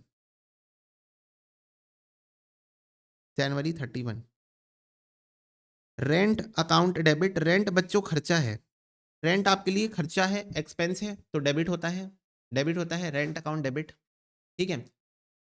बेटा निष्ठा, रेंट अकाउंट डेबिट ना बेटा, रेंट इज एक्सपेंस। आप बिल्डिंग खरीद के नहीं ला रहे हो, बिल्डिंग अकाउंट डेबिट तो तब लिखते हैं जब बिल्डिंग खरीद के ला रहे हैं, ठीक है। बिल्डिंग अकाउंट डेबिट तो आप तब लिखोगे जब आप बिल्डिंग ही खरीद के ले आए हो। आप बिल्डिंग खरीद के थोड़ी ला, आप तो रेंट दियो ना बेटा, rent is a expense. Okay, no you are not buying any fixed assets, you are paying the rent, you are a tenant, किराएदार हो आप, और आप रेंट पे कर रहे हो तो ये खर्चा है। क्या है? खर्चा है। तो rent account debit, rent account debit. Okay, अब बच्चों ओनर ने 2500 रुपए की बिल्डिंग, 2500 रुपए का रेंट अपने पर्सनल यूज के लिए यूज किया है। बिल्डिंग बेसिकली जिस बिल्डिंग में हम रह रहे हैं, जहां का हम रेंट पे कर रहे हैं, उसका आधा ओनर खुद यूज कर रहा है। तो ये बच्चों ड्राइंग्स, ड्राइंग्स का अकाउंट यहां पर डेबिट होगा। कैसे?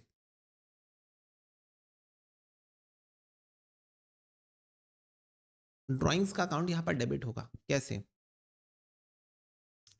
मैं इसको ड्राइंग्स नहीं लिखता, मैं यहां पर लिखता हूं कैपिटल अकाउंट डेबिट। मेरे को एक बात बताओ बच्चों, कैपिटल इज अ लायबिलिटी? पहले ये बता दो एक बार, एक बार सारे बच्चे मेरे को ये बात क्लियर कर दो, capital is a liability?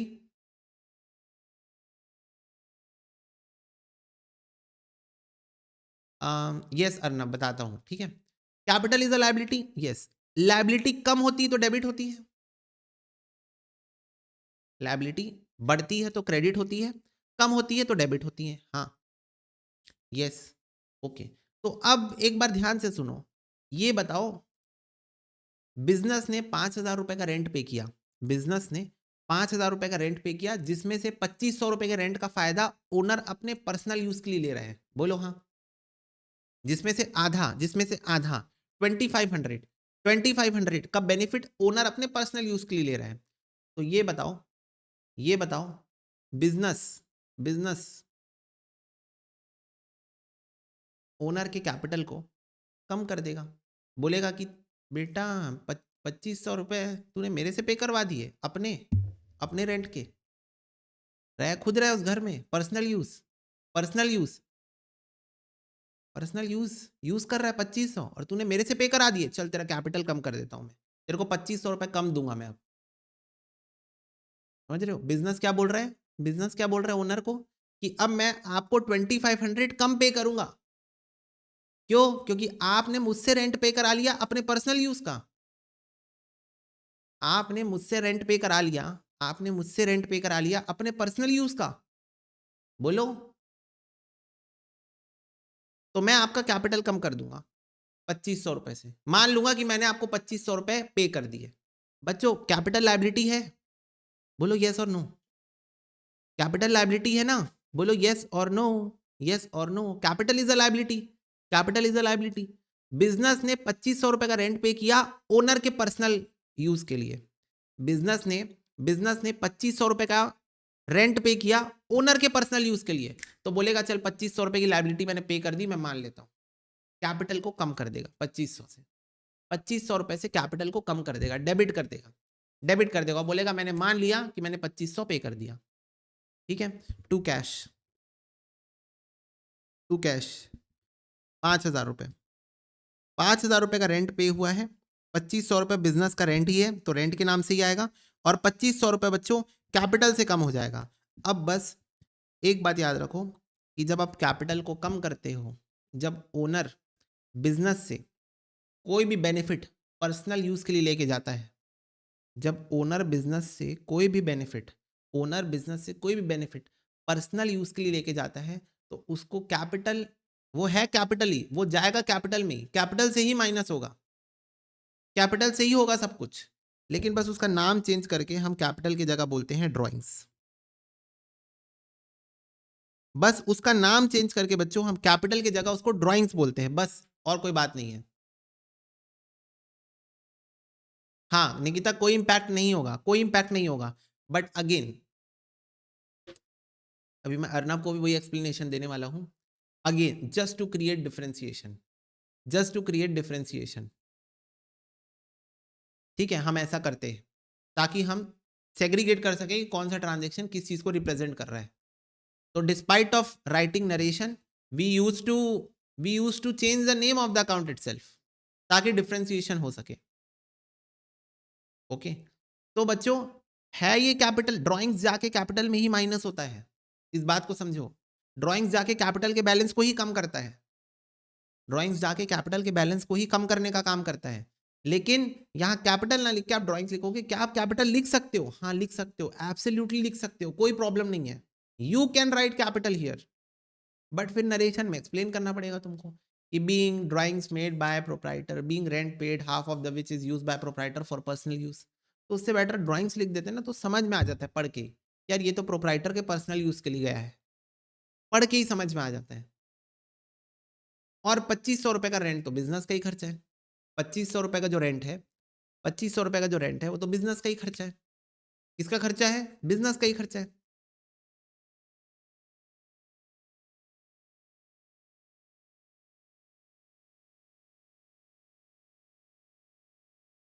Okay.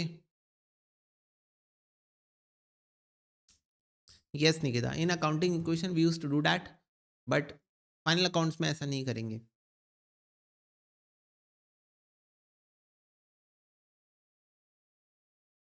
ये ट्रांजेक्शन सबको क्लियर हुआ? फटाफट से बताओ बच्चों, क्या ये ट्रांजेक्शन सबको क्लियर हुआ?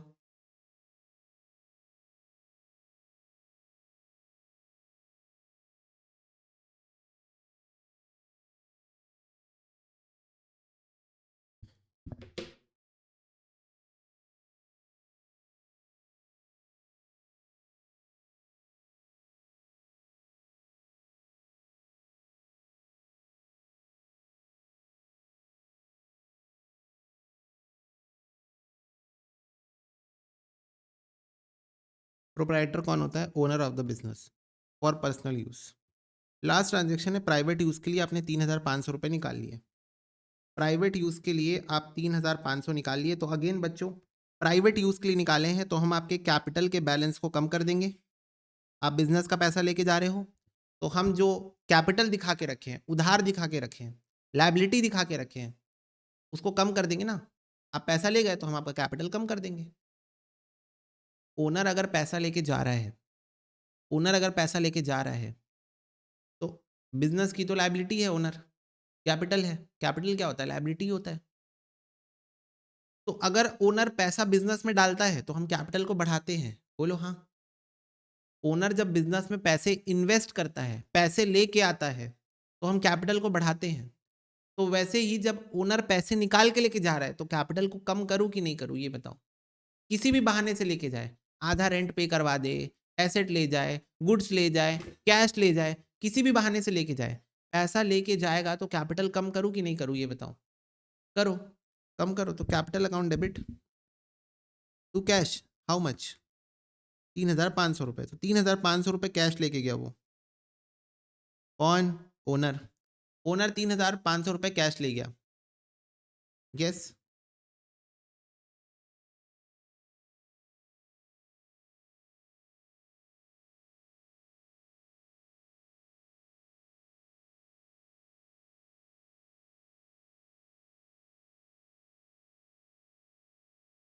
ओके, अब बस इस कैपिटल को काट के ड्राइंग्स लिख दो। उसका नाम है, निक नेम है, निक नेम, निक नेम बोल लो, निक नेम बोलो। क्या कैपिटल लिख सकते हो? हाँ लिख सकते हो, कोई प्रॉब्लम नहीं है उसमें। लेकिन ड्राइंग्स क्यों लिखा जाता है? डिफरेंशिएशन के लिए। अब अर्नव का डाउट एड्रेस करता हूं, जो कि इस पॉइंट को भी क्लियर कर देगा। और अर्नव बोल रहा था कि भैया गुड्स को परचेजेस क्यों बोलते हो? तो मैंने कहा अर्नव देखो, गुड्स आ रहा है तो आप लिख सकते हो goods account debit to cash.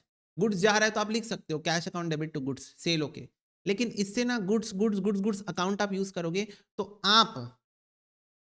आप डिफरेंशिएशन नहीं कर पाओगे कि कौन से गुड्स आप खरीद के ला रहे थे, कौन से गुड्स आपने बेचे थे, कौन से गुड्स जो आपने बेचे थे और वापस आ गए, कौन से गुड्स ऐसे थे, कौन से गुड्स ऐसे थे जो आपने सेल कर दिए थे, बेचे थे और वो वापस आ रहे हैं।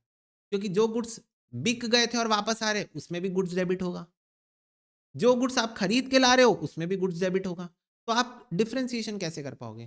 तो इसीलिए बेटा, जब आप गुड्स को खरीद के ला रहे हो तो गुड्स की जगह परचेजेस अकाउंट यूज होता है, और ये एक एक्सपेंस का अकाउंट होता है। Purchases is expense to earn income. कोई भी चीज जो आप पैसा दे रहे हो पैसा कमाने के लिए, किसी भी चीज के ऊपर जब आप पैसा दे रहे हो पैसा कमाने के लिए, और वो विद इन 1 ईयर कंज्यूम हो जाएगा, विद इन 1 ईयर कंज्यूम हो जाएगा, दोज ऑल आर एक्सपेंसेस। इस बारे में हम करेंगे बात फ्यूचर में, ठीक है। तो इसलिए उसको हम परचेजेस लिखते हैं। जब आप गुड्स को बेच रहे हो और वो जा रहे हैं तो आप उसको सेल लिखते हो। जब बिके हुए गुड्स वापस आ रहे हैं, जब बिके हुए गुड्स वापस आ रहे हैं आप उसको सेल्स रिटर्न बोलते हो, आप उसको सेल्स रिटर्न बोलते हो। जब खरीदे हुए गुड्स वापस जा रहे हैं तो आप उसको परचेज रिटर्न बोलते हो। ऐसा भी तो हो सकता है कि आप जिससे गुड्स खरीदे उसने आपको डिफेक्टिव सामान भेज दिया हो। ऐसा भी तो हो सकता है कि आपने जिससे गुड्स खरीदे हैं उसने आपको डिफेक्टिव सामान भेजा हो। तो कुछ गुड्स जो आप परचेज करके लाए थे उनको आप रिटर्न कर रहे हो, तो 2000 परचेज रिटर्न, 2000 परचेज रिटर्न। समझ रहे हो? तो ये बताने के लिए कि ये गुड्स परचेज वाले हैं, ये गुड्स परचेज रिटर्न वाले हैं, ये गुड्स सेल्स वाले हैं, ये गुड्स सेल्स रिटर्न वाले हैं, इनका नाम चेंज कर दिया जाता है। दूसरी बात, इनका इनका वो बताने के लिए nature, these all are expenses और इनकम अकाउंट्स, ठीक है अर्नव। इसीलिए इनको इस नेम से यूज किया जाता है। तो बच्चों ये क्वेश्चन हमारा कंप्लीट हो गया है। बताओ, नोट करना है? फटाफट से बताओ, नोट करना है इस क्वेश्चन को, मतलब इस आंसर को।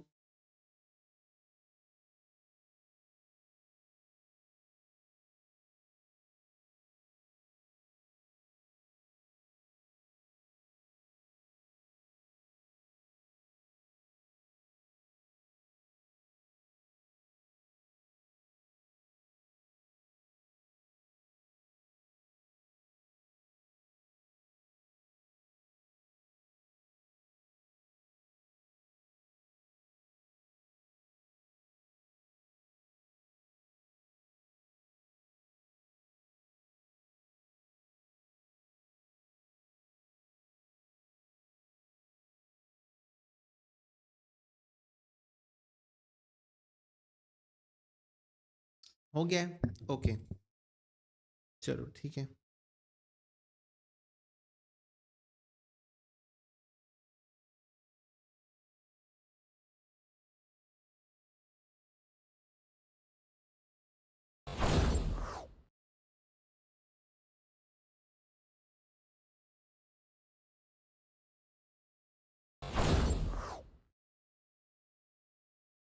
चलो सॉल्व करो बच्चों ये क्वेश्चन, और इसके बाद जो नेक्स्ट क्वेश्चन दिखाऊंगा वो दोनों क्वेश्चन अपनी कॉपी में प्रॉपर फॉर्मेट में सॉल्व करना। ठीक है, प्रॉपर फॉर्मेट बनाओ, date, particulars, ledger folio, debit amount, credit amount, और प्रॉपर फॉर्मेट में दोनों क्वेश्चन को सॉल्व करो। ठीक है, okay.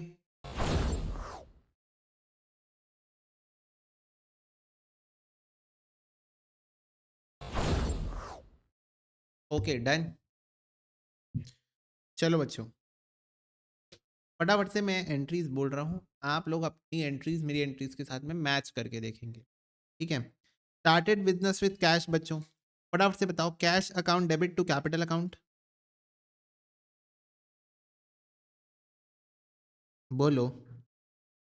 Cash account debit to capital account, yes. 50,000, yes.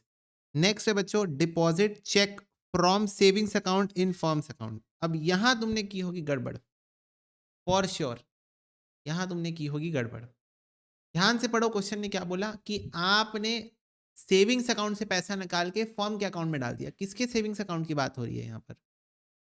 Firm मतलब बिजनेस, फर्म का मतलब होता है बिजनेस। तो मुझे एक बात बताओ, किसके सेविंग्स अकाउंट की बात हो रही है यहाँ पर? एक बात याद रखना, बिजनेस का कभी भी सेविंग्स अकाउंट नहीं होता बच्चों, बिजनेस का हमेशा करेंट अकाउंट होता है। बिजनेस का हमेशा करेंट अकाउंट होता है, सेविंग्स अकाउंट नहीं खुलवाते हैं। जो लोग बिजनेस चलाते हैं वो लोग करेंट अकाउंट खुलवाते हैं, क्योंकि करेंट अकाउंट में कोई लिमिट नहीं होती पैसा रिसीव करने की। सेविंग्स अकाउंट में there is a restriction, there is a limit of spending, of incoming. Incoming की तो फिर भी नहीं होती, स्पेंडिंग की रेस्ट्रिक्शन होती। करेंट अकाउंट में कोई रेस्ट्रिक्शन नहीं होती, अंधाधुंध पैसा खर्चा करो तो इसलिए बिजनेस वाले करेंट अकाउंट खुलवाते हैं। करेंट अकाउंट में कोई इंटरेस्ट भी नहीं मिलता आपको। तो बच्चों किसके सेविंग्स अकाउंट से फर्म के अकाउंट में पैसा डालने की बात हो रही है? ओनर के। ओनर एक इंडिविजुअल आदमी है, ओनर एक इंडिविजुअल आदमी है, उसके पास होगा सेविंग्स अकाउंट। सेविंग्स अकाउंट सबके पास होता है। तो ओनर के अकाउंट से बिजनेस के अकाउंट में पैसा ट्रांसफर हो रहा है, इसको क्या बोलते हैं बच्चों? जरा बताना। ओनर अपने अकाउंट से बिजनेस के अकाउंट में पैसा ट्रांसफर कर रहा है, इसको क्या बोलते हैं? ओनर अपने अकाउंट से बिजनेस के अकाउंट में पैसा ट्रांसफर कर रहा है, इसको क्या बोलते हैं? इसको बोलते हैं कैपिटल। इसको क्या बोलते हैं? इसको बोलते हैं कैपिटल। और इसी ट्रांजैक्शन में आपने गलती की होगी, हो सकता है। Bank account debit to capital account 200 के, यानी कि 2 लाख रुपए। 2 लाख रुपए, क्लियर है ये बात सबको? यस। तो इस ट्रांजेक्शन का आप ध्यान रखना। नेक्स्ट है, कैश रिसीव हुआ राम से, तो bank account debit to Ram account. Bank account debit to Ram नाम के बंदे से बच्चों आपको कैश मिला, सॉरी कैश अकाउंट डेबिट ना, cash account debit to Ram. Ram से बच्चों आपको पैसा मिला, क्यों मिला नहीं पता, बस मिला। तो cash account debit to Ram account, cash account debit to Ram account. क्या ये बात क्लियर है सबको? अब बच्चों राम से पैसा मिला बिना किसी बात के मिला है, बिना किसी बात के पैसा मिला है, तो पक्का उधारी लिए होगे। उधारी लिए होगे ना, और क्या लिए होगे? क्या कोई सेल वेल किए थे क्या आप राम को? नहीं। क्या आपने कोई सेल वगैरह की थी क्या राम को? नहीं की थी। नहीं की थी सेल वगैरह, कुछ भी नहीं किया था। तो राम से आउट ऑफ नोवेयर बस पैसा मिला, तो पक्का ये उधार है। क्या है ये? आपने राम से पैसा ले लिया है, कोई ट्रांजेक्शन कोई मतलब कोई कुछ लिखा नहीं है यहाँ पर कि उसको गुड्स देना है, सर्विस देना है, क्या देना है, कुछ नहीं लिखा है। तो अभी के लिए फिलहाल राम से आपने जो पैसा लिया है वो बेसिकली एक उधारी है। ठीक है, क्या है? उधारी है। Receive the cash from Ram, cash मिला आपको, तो cash account debit to Ram account. तो राम आपके लिए एक लायबिलिटी बन गया है, क्योंकि आपने उससे पैसा लिया है पर पता नहीं है क्यों मिला है, तो ऑब्वियसली वापस करना पड़ेगा, या फिर उसके बदले उसको गुड्स वगैरह देने पड़ेंगे। तो राम आपके लिए अभी के लिए क्या बन चुका है? एक लायबिलिटी बन चुका है। लायबिलिटी बढ़ती है तो क्रेडिट होती है। एक क्रेडिटर बन चुका है, एक लायबिलिटी बन चुका है। Okay, yes Nikita. चलो, purchase goods for cash, purchases account debit to cash account. Sold goods to messrs Hari, Hari account debit to sales account. Paid to Ram Avatar, Ram अवतार account debit to cash account. Ram अवतार account debit to cash account. Again बच्चों कुछ बताया नहीं है, राम अवतार कौन है, कौन है राम अवतार, अलग इंसान है, कौन है, क्यों पैसा दे रहे, कुछ नहीं बताया। इसका मतलब हम उसको उधार दे रहे होंगे, हम उसको उधार दे रहे होंगे। तो हम अगर किसी को पैसा उधार दे रहे हैं तो फ्यूचर में उससे पैसा मुझे वापस मिलने वाला है, फ्यूचर में मुझे पैसा वापस मिलेगा, तो इसीलिए वो मेरा डेटर बन गया। जिससे मुझे पैसा मिलने वाला है वो मेरा कौन बन गया, डेटर। जिससे मुझे पैसा मिलने वाला है वो कौन बन जाता है, डेटर बन जाता है। कौन बन जाता है, डेटर। तो राम अवतार account debit to cash. Clear है, बोलो।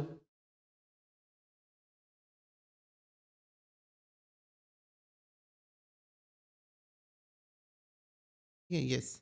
फिर receive from Hari and sales. तो बच्चों आपने जो गुड्स सेल सोल्ड किए थे हरी को, तो हरी से आपको पैसा मिल गया। कितना रुपए मिला है फिलहाल, तो अभी 10,000 रुपये मिला है बस। अभी तो सिर्फ 10,000 रुपये मिला है, तो कैश अकाउंट डेबिट टू हरी 10,000।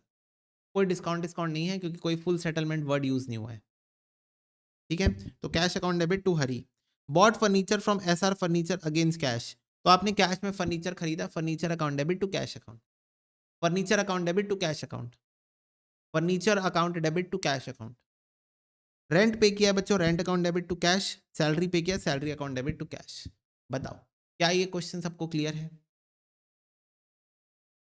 सारे बच्चे फटाफट से बताओ, क्या ये क्वेश्चन सबको क्लियर है? बोलो।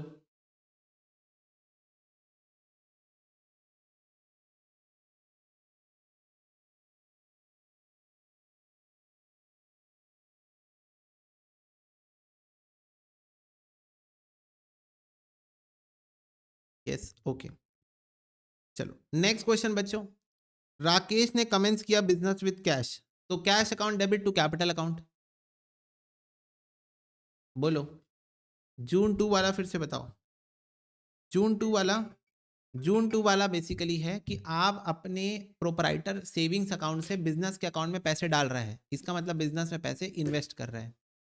ठीक है, ओके। प्रोपराइटर अपने सेविंग्स अकाउंट से बिजनेस के अकाउंट में पैसे भेज रहा है, 2 लाख रुपए। इसका मतलब बिजनेस को पैसे दे रहा है ना, कैपिटल इन्वेस्ट। इसका मतलब बिजनेस को पैसे दे रहा है, कैपिटल इन्वेस्ट होगा। ठीक है, ओके। सेविंग्स अकाउंट बिजनेस के पास नहीं होता है, बिजनेस के पास करंट अकाउंट होता है। सेविंग्स अकाउंट इंडिविजुअल्स के पास होता है।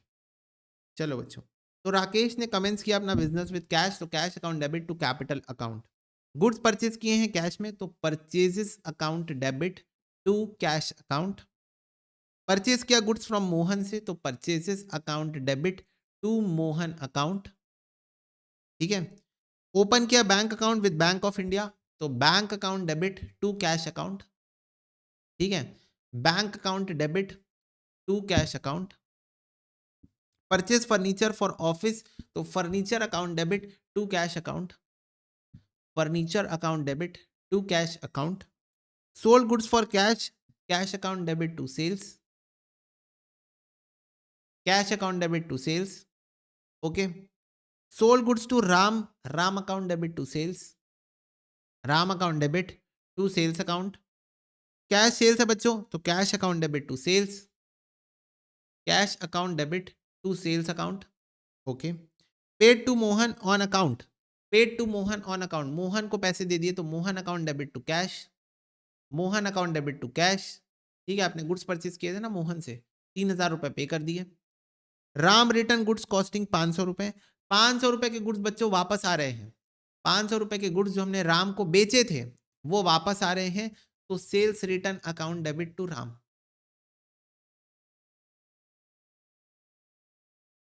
Okay, sales return account debit to Ram account. क्या ये बात क्लियर है सबको? बोलो। Sales return account debit to Ram. नहीं निकिता, जब तक क्वेश्चन बोले ना कि बैंक से ट्रांजेक्शन हो रहा है या चेक से ट्रांजेक्शन हो रहा है, तब तक आप बैंक नहीं लिख सकते, आपको कैश लिखना पड़ेगा। क्या ये बात बच्चों सबको क्लियर है? कि जब तक क्वेश्चन ये ना बोले कि आपने ट्रांजैक्शन बैंक से किया है या कैश या चेक से किया है, तब तक आप बैंक यूज नहीं कर सकते।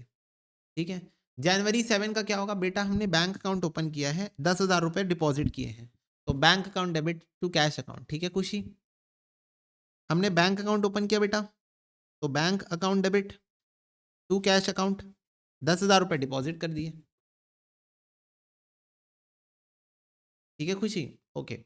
नेक्स्ट है बच्चों salary paid, salary account debit to cash, salary account debit to cash. फिर उसके बाद rejected and return 10% of the goods supplied by Mohan. हाँ, बच्चों जो हमने गुड्स लिया था, हाँ yes Nikita you are absolutely correct, but that is when बच्चों when we are going to solve higher level of questions. अभी जिस लेवल पे हम बात कर रहे हैं ना, जिस लेवल पे राइट नाउ वी आर, इस लेवल पे कैश और बैंक पे डिफरेंशिएशन करना is important. But at higher level, जब हम हाई लेवल के क्वेश्चन सॉल्व करेंगे, for example branch, department, hire purchase, accounting standards, उस सिचुएशन में बैंक और cash the most liquid assets माने जाते हैं, दोनों सेम माने जाते हैं, bank is equal to cash माना जाता है। इस लेवल पे नहीं, उस लेवल पे हाँ, ठीक है, बट राइट नाउ जहां पर हमें, वहां पर नहीं बच्चों। अब इधर देखो बच्चों, मोहन से मैंने गुड्स खरीदे थे 6,000 रुपए के, मोहन से मैंने 6,000 के गुड्स खरीदे थे, जिसमें से 10% गुड्स को हमने रिजेक्ट करके रिटर्न कर दिया। तो बच्चों जब गुड्स खरीदते हैं तब हम एंट्री पास करते हैं, purchases account debit to Mohan, 6,000 के गुड्स हमने खरीदे थे। तो जब गुड्स वापस कर रहे बच्चों, तो इसी एंट्री को उल्टा कर दूं ना, बोलो यस और नो, बोलो। जब गुड्स वापस कर रहे हैं तो इसी एंट्री को उल्टा कर देता हूं, 10% गुड्स, तो 6,000 का 10% यानी कि 600 रुपए के गुड्स वापस कर रहे हैं। बस ये याद रखना कि जब आप इस एंट्री को उल्टा कर रहे हो, Mohan account debit to purchase कर रहे हो, क्योंकि गुड्स खरीदे तो ये एंट्री हुई, गुड्स वापस कर रहे हो तो इसको उल्टा कर दो, बस परचेजेस के साथ में एक वर्ड लगा देना, रिटर्न। बोलो यस और नो, अर्नफ, अर्नफ, फटाफट से बताओ। ये वर्ड हमने क्यों लगाया, सिर्फ बताने के लिए कि ये वो परचेज है जो हम रिटर्न कर रहे हैं, ये वो परचेज है जो हम रिटर्न कर रहे हैं। आ रही बात समझ में? तो सिर्फ बताने के लिए बच्चों, हम क्यों लिखते हैं ये बात, सिर्फ बताने के लिए। ठीक है, तो 31 जनवरी को Mohan account debit to purchase return 600 रुपए के गुड्स, 10% गुड्स हमने वापस कर दिए। 10% गुड्स जो हमने मोहन से खरीदे थे, मोहन से बच्चों हमने 6,000 रुपए के गुड्स खरीदे थे, उसका 10% हमने वापस कर दिया, उसका 10% हमने वापस कर दिया। बोलो क्या ये बात सबको एब्सोल्युटली क्लियर है? जितने भी गुड्स हमने मोहन से खरीदे थे, उसका 10% गुड्स हमने वापस कर दिया।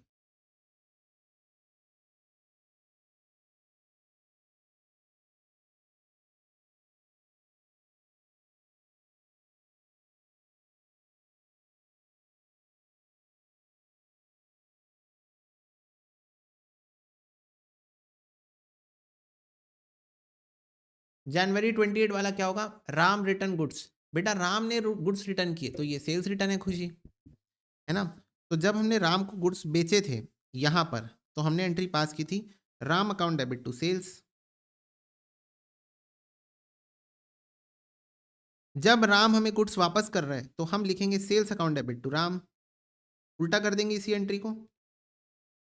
लेकिन बस बताने के लिए सेल्स के साथ में हम एक वर्ड ऐड कर देंगे, सेल्स रिटर्न्स। सिर्फ बताने के लिए, सिर्फ बताने के लिए हम सेल्स के साथ एक वर्ड ऐड कर देंगे, सेल्स रिटर्न। जो सेल किया था वो रिटर्न आ गया।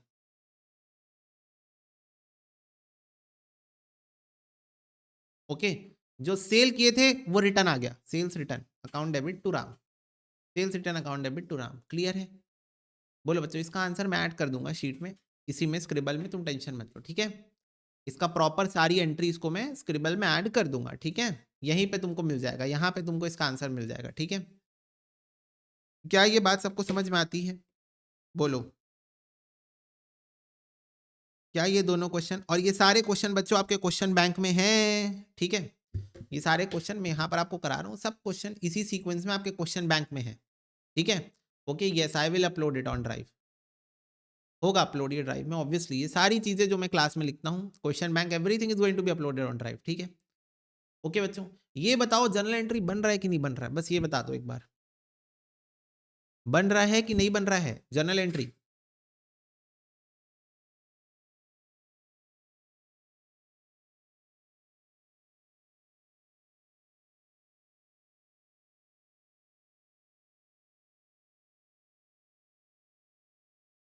बन रहा है ना? ओके, मैं आपको बार बार बोल रहा हूँ, आपको 100 बार बोल रहा हूँ, बच्चों वो चैप्टर मेरे लिए इंपॉर्टेंट एक बार के लिए ना हो जो एग्जाम में आने वाला है, पर जर्नल एंट्री चैप्टर मेरे लिए मोस्ट इंपॉर्टेंट है, क्योंकि जिसको जर्नल एंट्री नहीं आता उसको मैं कुछ नहीं पढ़ा पाता हूँ।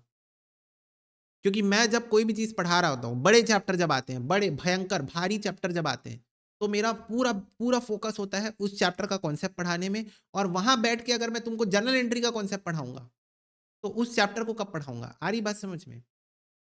जब मैं आपको बड़ी भारी चैप्टर्स में बड़े भारी चैप्टर का कॉन्सेप्ट पढ़ाऊंगा ना, अगर वहां बैठ के मेरे को आपको जर्नल एंट्री पढ़ाना पड़े तो कितनी दुख की बात होगी, सोचो। तो इसीलिए आपको जर्नल एंट्री बहुत अच्छे से आना चाहिए, बहुत अच्छे से, मतलब समझो ये क्या है पता है, ये ना ABCD Z तक है, journal entry is your ABCD। Ledger is also not important for me, the one thing which is very important for me is journal entry. तो ये ABCD है बच्चों। तो ये बात बताओ, अगर तुमको ABCD ना आता हो तो क्या मैं तुमको स्पेलिंग बनाना सिखा पाऊंगा? अगर मेरे को अगर मेरे को तुमको ABCD ही ना आता हो तो क्या मैं तुमको स्पेलिंग बनाना सिखा पाऊंगा कि स्पेलिंग कैसे बनाई जाती है? नहीं, नहीं सिखा पाऊंगा कि स्पेलिंग कैसे बनाते हैं बच्चों, नहीं सिखा पाऊंगा। तो इसलिए बच्चों जर्नल एंट्री इतना स्ट्रांग होना चाहिए आपका कि ये आपका क्लियर हो, तब जाके मैं आपको स्पेलिंग बनाना सिखा पाऊंगा। ओके,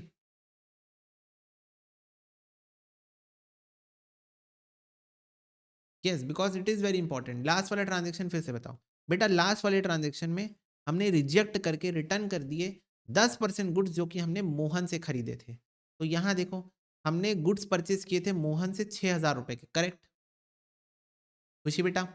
हमने 6,000 के गुड्स खरीदे थे ना मोहन से, उसका 10% कितना होगा? 600। उसका 10% कितना होगा? 600 होगा। ओके, तो 600 रुपए के गुड्स हमने वापस कर दिए। तो बेटा परचेज की एंट्री क्या होती है?